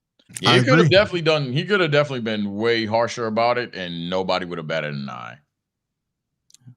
Tasona Meeson again, doubling back. 499 says, ain't nobody checking for this ninja like that too, where he'd had to leave. Weak ass about Rick Ross. He's really upset about Rick Ross because he comes back again. He's on fire and says, I'll do it for you, Damo. Ross, one of the corniest on the internet. Mall cop ass. This nigga works for 85 South Show. I just want y'all to know. He worked for them. Is that Carlos, man? He is part of the production. Nah. Okay. Tasona Meeson again. 499 says, Buddy Jesus. found his reverse flash. Okay. What are you guys talking about? TJ's Global became a member. Star status. Oh, yeah. And then also Max Benson became a member for Superstar status. He's on fire. Members. Big Bro reacts, $50 million. Must she think she Chelsea Clinton? She must think she Chelsea Clinton. Uh-huh. Copy Lane thing. Shouts out to Tendo for becoming a new member. He's on fire. Shouts out to Tasone Amison again. Says, I wouldn't want my that's the Shannon Sharpe woman. I wouldn't want my lawyer anywhere near Twitter. Facts. Yeah, I agree. That's a little strange, but it happens. So, unless it's the lead attorney. Well, Tasona Meeson again for 199. Let's get toxic. Facts. It's just me for 499 or became a superstar member. He's on fire. Shouts out to you. Got a lot of members this pod. We got to put this shit in members only mode, only more, right? Y'all kind of going crazy, chat. What's going on? How bad do y'all want to chat? And Tasona Meeson for 199 says, love being a member. Shouts out to you. Now this is really gonna kick it. See Me Sideways became an MVP member. Oh my god. Type shit. Pay all to speak is insane. Here y'all go, bro. Shouts out to you. YWO Dez became a superstar member as well. He's on fire. Dang, I'm about to list off like 5 or 6 members. This is about to actually really get crazy. Talk to me. Darren Saintis says for $4.99. He's on fire. About to watch the Demon Slayer movie. No subs, recorded off an iPod, and I don't care. All right, you don't now have to there's like limits. that anymore. I'm gonna say there's limits. 2025. There's limits. There's levels to this, gang. That's crazy. Like I wasn't watching like fucking Rush Hour in a different language and can't see. All right, dog. I said fuck that and threw the disc away. Superstar members: Official Boyd. He's on fire. Evan Foster. He's on fire. And Gas. He's on fire. Shout out to them 3 for being a part of the big 3, the new official Superstar status. No, I wonder, is the 24-hour stream, is that under members only content? Y'all should check that out. That was a fun stream. It is there. All the new members, you can go check out the 24-hour stream. $10 for JKP, says Aiden watching apparently. Yeah, we didn't piece that together. Our bad. Did not. Shit, I did. I pieced it together pretty quick. As soon as I seen the comments, I was I like, saw what you saw, and I was like, King Jew. I'm telling you, it was King Jew. King Jew. I thought it was just 3 people at first. I was like, okay, it's 3 people. I thought it was just something going on. I was like, okay, we in the group chat. Haha. Yeah. Then it lasted a little longer. So I was like, let me do something real quick. And then it sped up. Nigga, I'm looking at the chat flying. I'm like, this what Neon seen on the Breakfast Club. Damn, this shit moving, ain't it? Neon. That's not us. That's not. I'm looking. King Jew. King Jew has arrived. I said, King Jew arrived. Let me go to Kick. I got on Kick. I see us. I'm like, oh, he's actively watching. Oh, damn. Shouts out to Jason Wade for 199 says, why do you dislike the Fantastic Four so much, Dom? They're mid. My whole life, I'm 28. In the 2000s, mid, 2010s, ass. I have no frame of reference of live action Fantastic Four where it's good. It's always been mid at best. And to top it off, my favorite superhero is the Hulk. It is Fade on site with the Thing. I don't know why. Why is this so surprising to people? I'm a Hulk fan. Okay. I am a Hulk fan. Fuck that nigga, the Thing. Fuck the Thing. Fuck what he's about. Fuck what he like. Fuck him and his team, nigga. Yeah. Shout out to Big Bro Reaction 199 says, I had the same movie, Damo. Shit wasn't finished. Talking about Wolverine Origins. I'm about to say, I'm glad that is a shared bootleg experience. I thought that was only the version I got that experienced X-Men Origins or Wolverine Origins like that. I'm glad y'all did too. Timothy for $199. Superman and the Benedict Cumberbatch was amazing. They're trying to get these pin jokes off. Skilly Wi-Fi for $2 Canadian. Aiden is watching. Invite him. Yeah, damn, Chad. You gotta let us know quicker. Half snooze for $2. Dame gonna come back and average 27 and 8 assists. On what, 2K? He's 36. Okay, let's off of an injury, dog. Come back and put up 18. JKP for $10 says geeked off of the Benjamin Franklin and watching and supporting Let's Keep It a Buck. Shout out to the Penjies. This is crazy. That's Tasona Meeson for $4.99. He's on Getting fire. to the end of this round. Says going to be CP3 of Portland is crazy. I wanted Dame to get it done with freaky Giannis. Oh, shout out to Chris Paul going to the Clippers, man. I like Wait, that's real? I thought that was Yeah, he went back. No, he went back to LA. Yeah. You want to go home, bruh. Stop. Damn. Yo, the Clippers got a squad that's gonna underachieve again. Last three. $2. Slick Tom says, I don't feel Glorilla had good puss, but Brain maybe. All right. Shouts out to Droopy for $199. So who's hosting the next pod and where is Cruz? Damo, bro. Where is Cruz? You might catch him on a Davis stream. Come on, man. Last one for this moment. Himothy for $199 says Chris move now Fantastic Four. Stick to eating.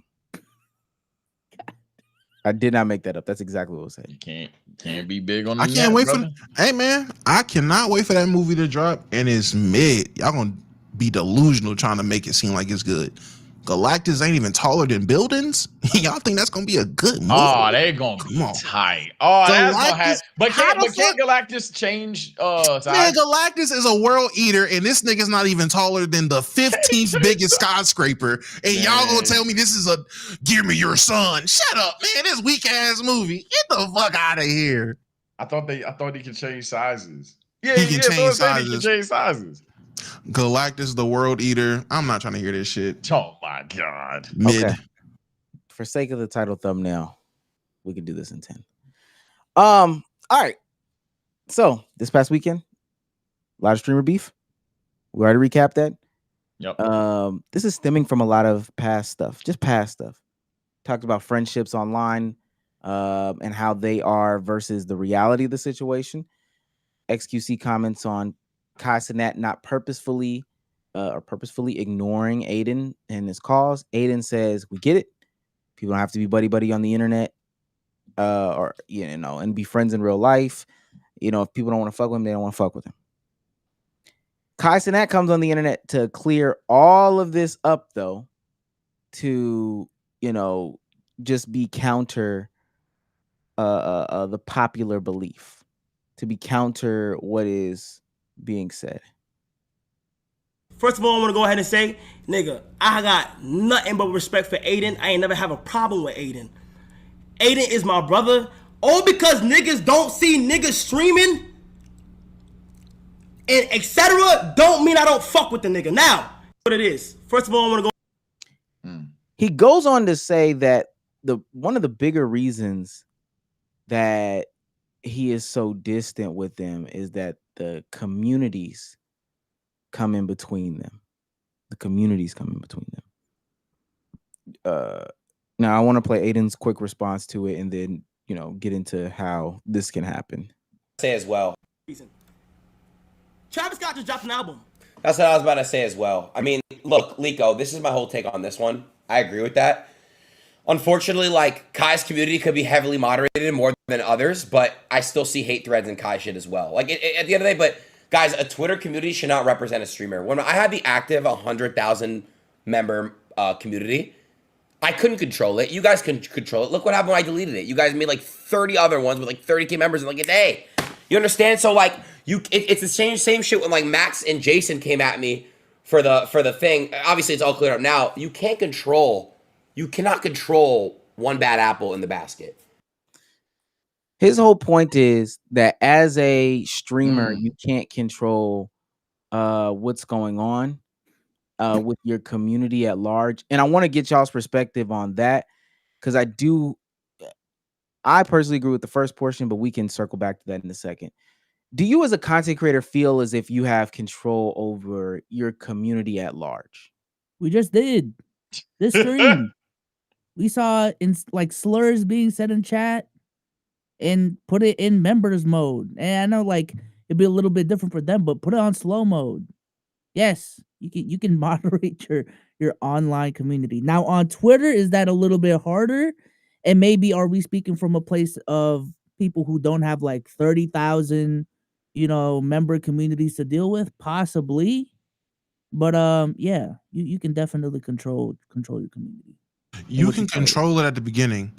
What you can't do is do one thing or act one type of way to build your community, and then when you want to pivot, you can't be mad that the community isn't reflecting the pivot you want to make. That's where it gets whacked to me. You did all this rage baiting, racist ass content, gay ass jokes, all this dumb shit. You did all these things. But then now 3 years later, 4 years later, 5 years later, you want to make the switch for the brand. You want to be this different level of streamer. You can't be mad that your community is full of niggas calling niggas monkeys and baboons. You can't be mad that you have a toxic community. You can't be toxic to build your community and then get mad when your community is a bunch of toxic niggas. It just doesn't work like that. I see what. Oh, go ahead. Go ahead. Because I got a lot off. Go ahead. I mean, I'm just gonna say more of the same. Yeah, I don't think even what Aiden said is complete BS in this situation of he can't control Twitter communities. I'll even go there. Asking that brother to control a made-up Twitter fan page. What is he supposed to do? But it's like the chicken came before the egg came before the chicken, whatever analogy you want to go with. You can't be like the origin story of the community that you can't control. And I think that's the issue here. So it's kind of just started because of that. The thing that I will say in this conversation is I do believe you can have control over your community and your image and your reputation and all that. Not saying that like it's definitely harder once you have it started one way and then you try to switch. That's perfectly fine. But there is a way that it can't control it, right? With that being said, though, this is where I would have to agree with him. I think that this is a larger conversation about the entirety of, the community and stuff like that. This is a streaming community WL problem, right? This is something that exists all on that side of the internet. He's right. Granted, I think the stuff that Aiden and them do is over the top. Like the videos of Cuff 'em this weekend, we'll probably dive into it. That's fine. But with that being said, this stuff still exists on, and we're just going to divide it the Twitch side of things. The same. Some of the stuff that happens on the Kick side of things is some of the stuff that happens on the Twitch side of things. And I think it's really as simple as that. How do they fix it? I don't know. Yeah, I genuinely don't know how you fix it. Yeah. Kind of stuff. Now, another point of conversation. Kai also voiced his displeasure about how Cuff 'em and Cheezer, Aiden Ross's friends, were talking about Kai Cenat or doing different things about Kai Cenat, making content about him. But the people around you don't fuck with me. Okay. You picking up what I'm putting out? So I say Aiden. I do. On a real life. He mentioned on the call Cuff 'em and Cheezer and shit. He did. He's like, Cuff 'em, I'll see clips of Cuff 'em and I'll doing this, and Cheezer and this. So like I get where he's coming from because I've seen clips. I've seen it, and you guys remember that one clip about the warehouse and Cuff 'em is straight there just pressing about Kai. I mean, like I know Cuff 'em trolls and shit like that. I get it, but from his POV, he doesn't understand. So I get Cuff 'em's POV. I get Kai's POV, but that's just how Cuff 'em plays. Okay. Probably not too much there. That's a horrible cop out. Okay. Well, there we go. You can't. Yeah, this is another. I don't want to be like a revolving door here. I know I'm probably gonna get skooked for the lack of opinions in this podcast, but like he can't. Again, he can't control what another grown man does, even if that's his friend. However, that's more than justified reason for someone from the outside looking in to think he don't rock with you. If one day I pull up to the pod you, B Souls, and Damo are laughing all the time at jokes I don't understand. And then anytime I say something, it's like a weird pose or weird vibe going on. And then I log off the podcast, and then Damo has a video saying fuck TSOH. I have every right to then think, oh, B Souls might also not fuck with TSOH today. So I just don't. It's just a lame cop out to say. I mean, that's just how he jokes. Like that's just his sense of humor. Like, bro, take accountability. The nigga is an asshole. He says dumb shit about Kai. Kai don't like it. Just leave it there. Don't make excuses for these niggas.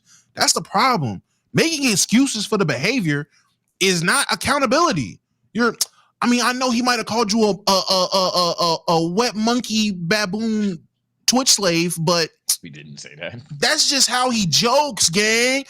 He basically, that's not too far off. That's just jokes, gang. I know Cheezer is a white guy that definitely called you the N-word, but that's just how Cheezer jokes, gang. That's bad. That's almost on the lines of, he only humps when he drinks. He only get the air humping when he drinks, right? Like it's his personal record. He can handle his liquor. That's on the same lines of that. And we were up here like, nah, look, you're fucking weird. So Aiden, you're also weird. Weirdo. No, I'm kidding. Last two things from this incident.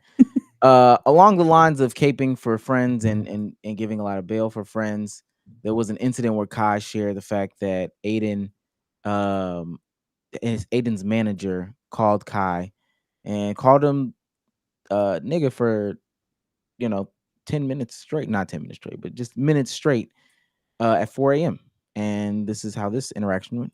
That from Nike to McDonald's. Tav is a white man, by the way. He proceeds to say, from Nike to McDonald's. But bro, keep it real, bro. Nigga, a chicken Big Mac, nigga? Nigga, a chicken Big Mac, nigga? He on my phone calling me the N-word at 4 a.m. in the fucking morning. You supposed to be a nigga manager and you, what's up with you? The nigga on my phone, 4 a.m., calling me about a fucking McDonald's commercial saying, nigga, really a chicken Big Mac, nigga? And I don't think there's truly anything to say there, but Aiden calls him and asks him, did he do it? Apparently, these are just based off of the reports of the community. He's not going to let him go. Again, that's community reports. Probably one of the biggest things to come out of this, though, the actual numbers of the deal on Kick. Aiden Kai talks about why he ultimately did not end up going to Kick, and then he also talks about the decision making, because that's where a lot of the community is splitting the two creators apart at, right? There's a Kick side, there's a Twitch side. There might be some disinformation about Kai based on him not going to Kick. There might be some disinformation on Aiden because he's not going to Twitch. Disinformation on both sides, which prompted Kai to respond. And, he explained all money ain't good money, blah, blah, blah, blah. Aiden gives us insight as to what that really is, though, what that means. All money ain't good money, because he talks about the numbers. And I believe these to be true over Kick Champs throwing out some random number. So I get what he's saying right here. I get what he's saying. I just remember this conversation. I'll never forget this convo I had with Eddie.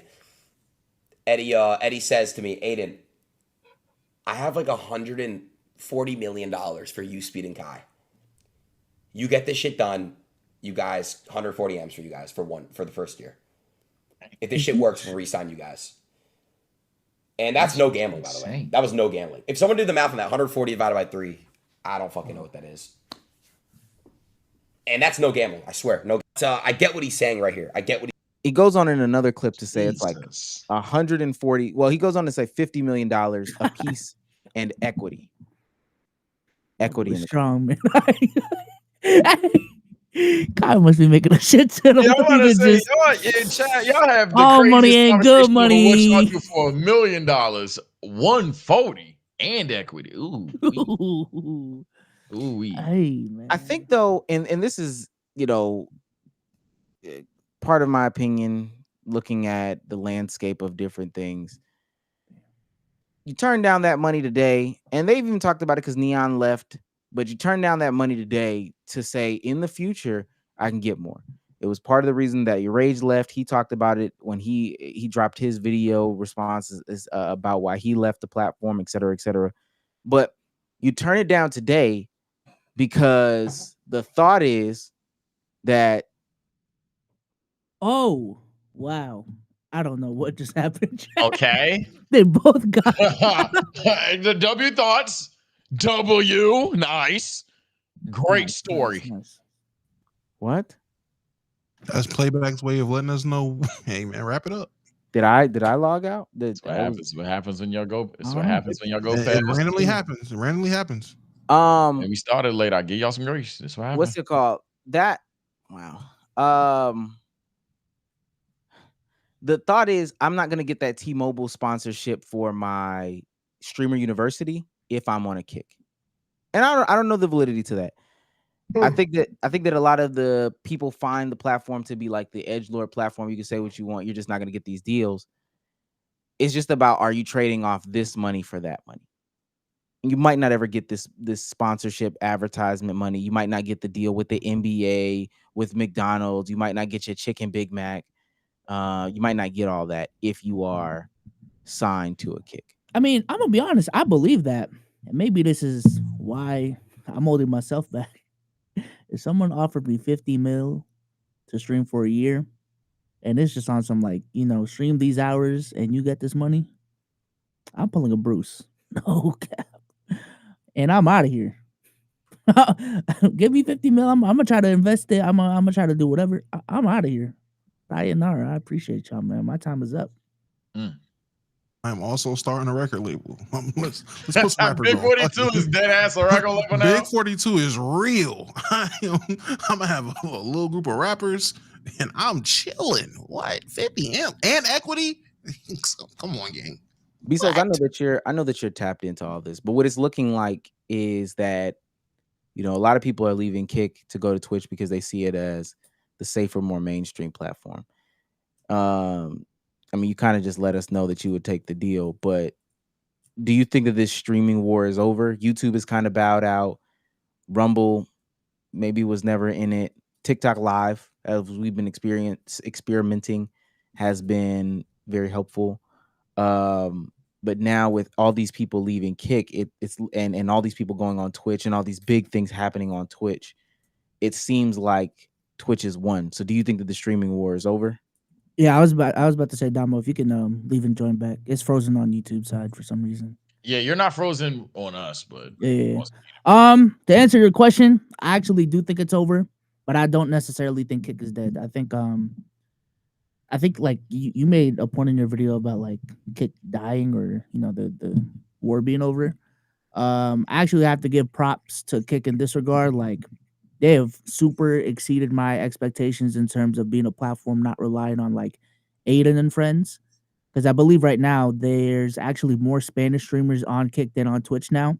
So they have truly dominated the Spanish market. And if you just go on their browsing section, a bunch of Spanish streamers, like even on Kick, there's not even on Kick, even on Playback, like there's a couple like Spanish streamers that are extremely huge on Kick. Like it's just become Spanish people's home for streaming for some reason. But I do think like the streaming war is over in the sense of like YouTube isn't trying to really beat out Twitch in their own game. TikTok isn't either. Facebook has quit like a long time ago. So yeah, I do think it's over in that sense. I think the war's probably cooked. And necessarily everybody, I think right now every company is going to be adopting streamer like mentalities or platforms per se, and ways to appease the audience that likes streaming content. But I don't think in terms of trying to use English is hard, oh my god. But in terms of trying to surpass Twitch, I do think those days are over. I think YouTube's pretty comfortable where they're at. I think Twitch obviously is, and I think Kick low-key is as well. Kick has definitely still ways to grow. I don't think it's quite dead. The only thing that's probably dead with Kick is the idea of, and this is coming from a streamer that's still trying to, be the very best that no one ever was, is okay, maybe the Twitch didn't blow up because it doesn't have discoverability. Let me go to Kick. I think that ideology is dead for a lot of people. So because that movement and that ideology is dead for a lot of people, you're probably going to lose that level of traction per se. But in terms of a global sphere, especially with the Spanish stuff, I didn't even know that. Yeah, Kick's probably fine where it is right now. It's definitely lasted longer than I thought it would be. I thought it would be either a flash in the pan or the big next challenger, and it hasn't become the big next challenger, but it's definitely not a flash in the pan. So. Yeah, I think just the idea of like trying to beat Twitch is dead. Like I think the name of the game now is just, hey, what's the use case for the product that you're building, and just build for that use case or build for that community. I think like Playback's trying to do that. YouTube is trying to do that. All these streaming platforms are trying to do that. It's no longer about trying to beat Twitch. It's just, hey, this is the market. This is where I fit in. And whatever market share that, like, I'm gonna try to increase it over time, obviously. But like, I don't think people are trying to be number one anymore, per se. Yeah, I agree. Kick ain't Rumble. I think that's just a decent way to put the ball on. I think Rumble is the other guy. I'll admit it. But it I'm looking at Rumble right now, Sage. All right.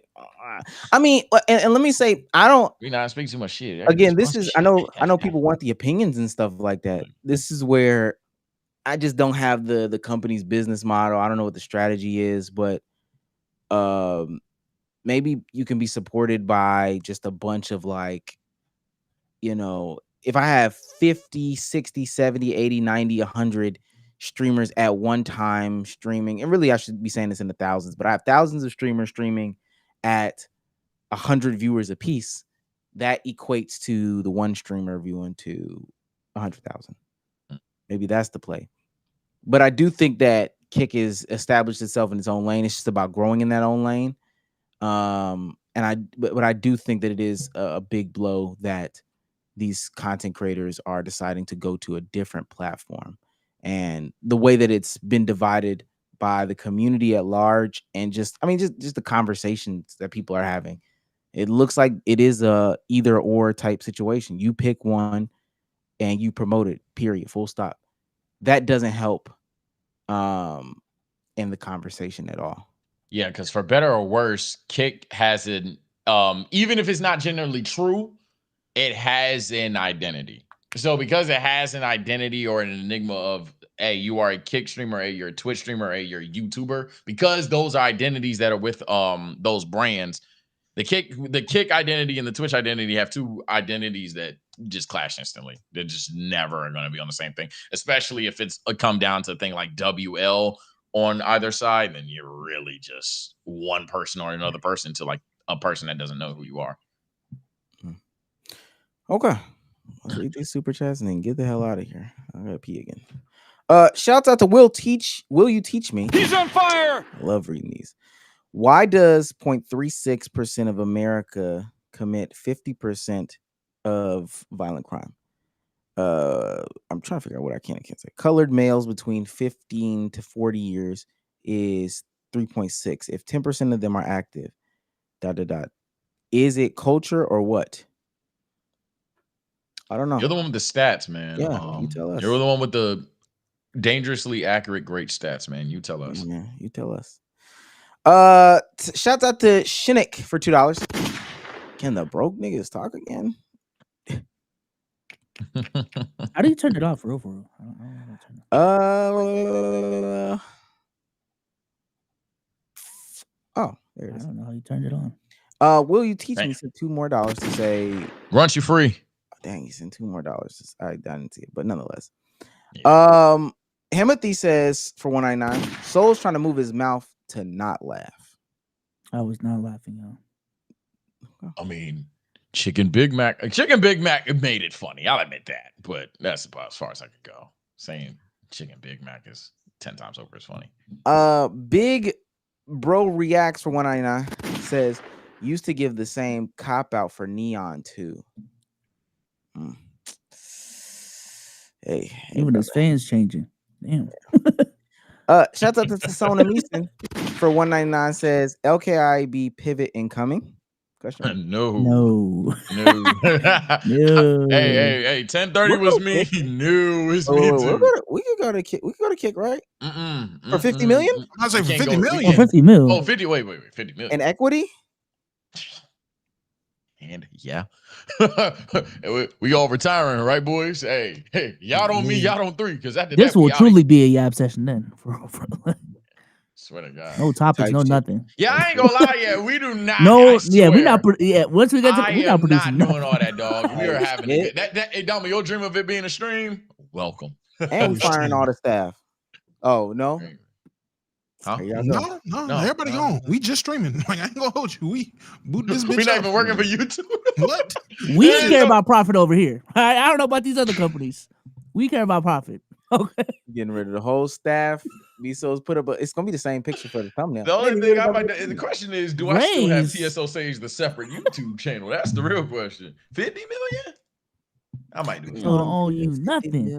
I might do it for the love of the game. Shouts out to Soul Negro. Hey, that's when the YouTube shit. You just start throwing up Yeah. anything. Start throwing up any shit. That's when you really do what you want to do. Shouts out to Soul Negro Kage for becoming a superstar member. He's on fire. Droopy for 199 is May Young. I thought they said Trey Young. Is May Young top 5 milk of all time? Question mark. I don't even know who that is. I don't know who that is. May It's Young. me. Hold on. Don't tell me, a chat. professional Googling. wrestler. Oh, come on, man. I knew that sounded like WWE. Come on, bro. Who is it? He died in Colombia. It's a very old WWE. No, Well, I mean, she passed away about a decade ago, Young. but M-A-E Young. M.A.E. Young. She's an old wrestler. Shouts out to Colombia, man. We're in the building. Where am I at? Oh, Kenneth Jr. for 499. He's on fire. Damo, just for you, I'll boo loud as hell at the end of FF. Thank you. I don't know what that is. Fright Fest? Fantastic Four. Shouts out to Gas for $2 says, forget Galactus. Show me his fine ass daughter. You play too much Rivals. Timothy for 199. Coffee, about to make me nerd out. Okay. Regular show reference. Rob for $2 says KSI is watching from prison. Oh. Just imagine. I guess everyone today is watching the pod. Yeah, I don't know what that means. And last but not least, that guy for real. Since $2 say World Eater. Pause. Is KSI in prison? I don't understand. No. Is eating worlds. Pause. I mean, No, we reach it. Yeah, I don't see how we get there. Come on, bro. What's the line? Yeah, what's AO What's the about eating thread worlds? that makes that AO? Nah, Damo, explain it because you. Yeah, I'm gonna clearly say think that's it's AO, not man. Dids. I'm gonna say That's that's not Dids. AO. He was on TikTok Live. I don't know. Ladies and gentlemen, He's on fire. this is Billions of dicks? That's such a reach, bro. Come on. My bad. Oh, Timothy from 199 says to specify Damo is coffee.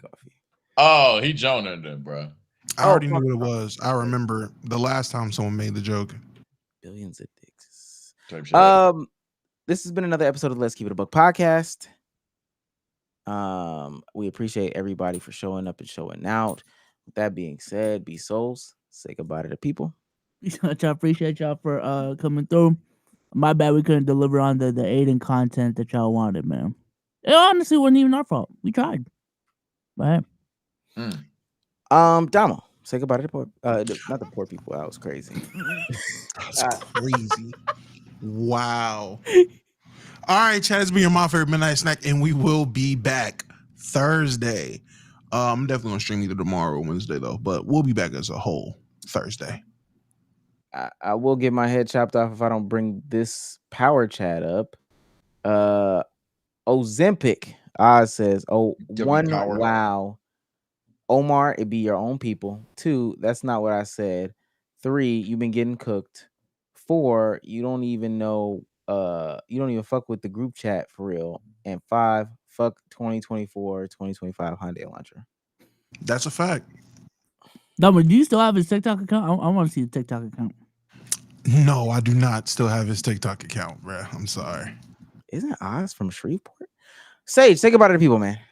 All right, people. I'm not gonna lie. If of all times y'all want to talk energy, bro, I don't know what it was, bro. I just got a heat flash, bro. I'm lightheaded as hell today.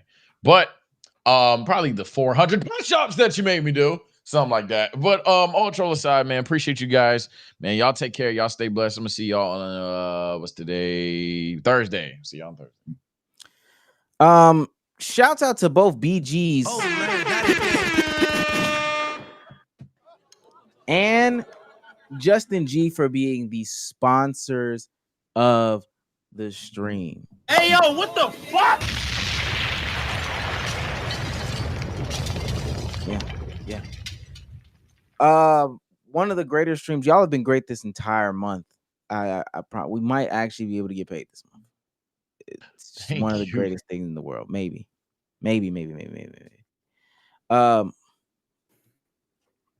What? Don't play with me. Don't play with me, man. Don't get my hopes up, man. Don't get my hopes up, man. I just lost my job too. Now, man, hurry up. We gotta have this meeting anyway. Hurry up, man. Come on, because you don't get my hopes up. I was gonna have it tomorrow. I was gonna kick it down. Yeah, now you don't want to have a meeting. Yeah, now we gotta wait to see. We can't be live on playback and do it. It's silly.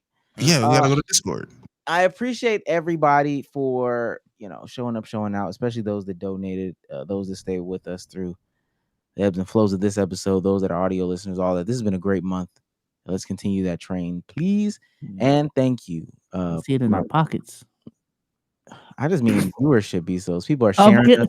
People are sharing us more. People are finding the funnies. They love the wing conversation. Just all that. It's been a great month content wise. For me, new videos damn near every single day. But other than that, till next time, till Thursday, chat. Yeah, get his black ass out of here. Yeah. Bye, guys. Fuck that guy. I'm in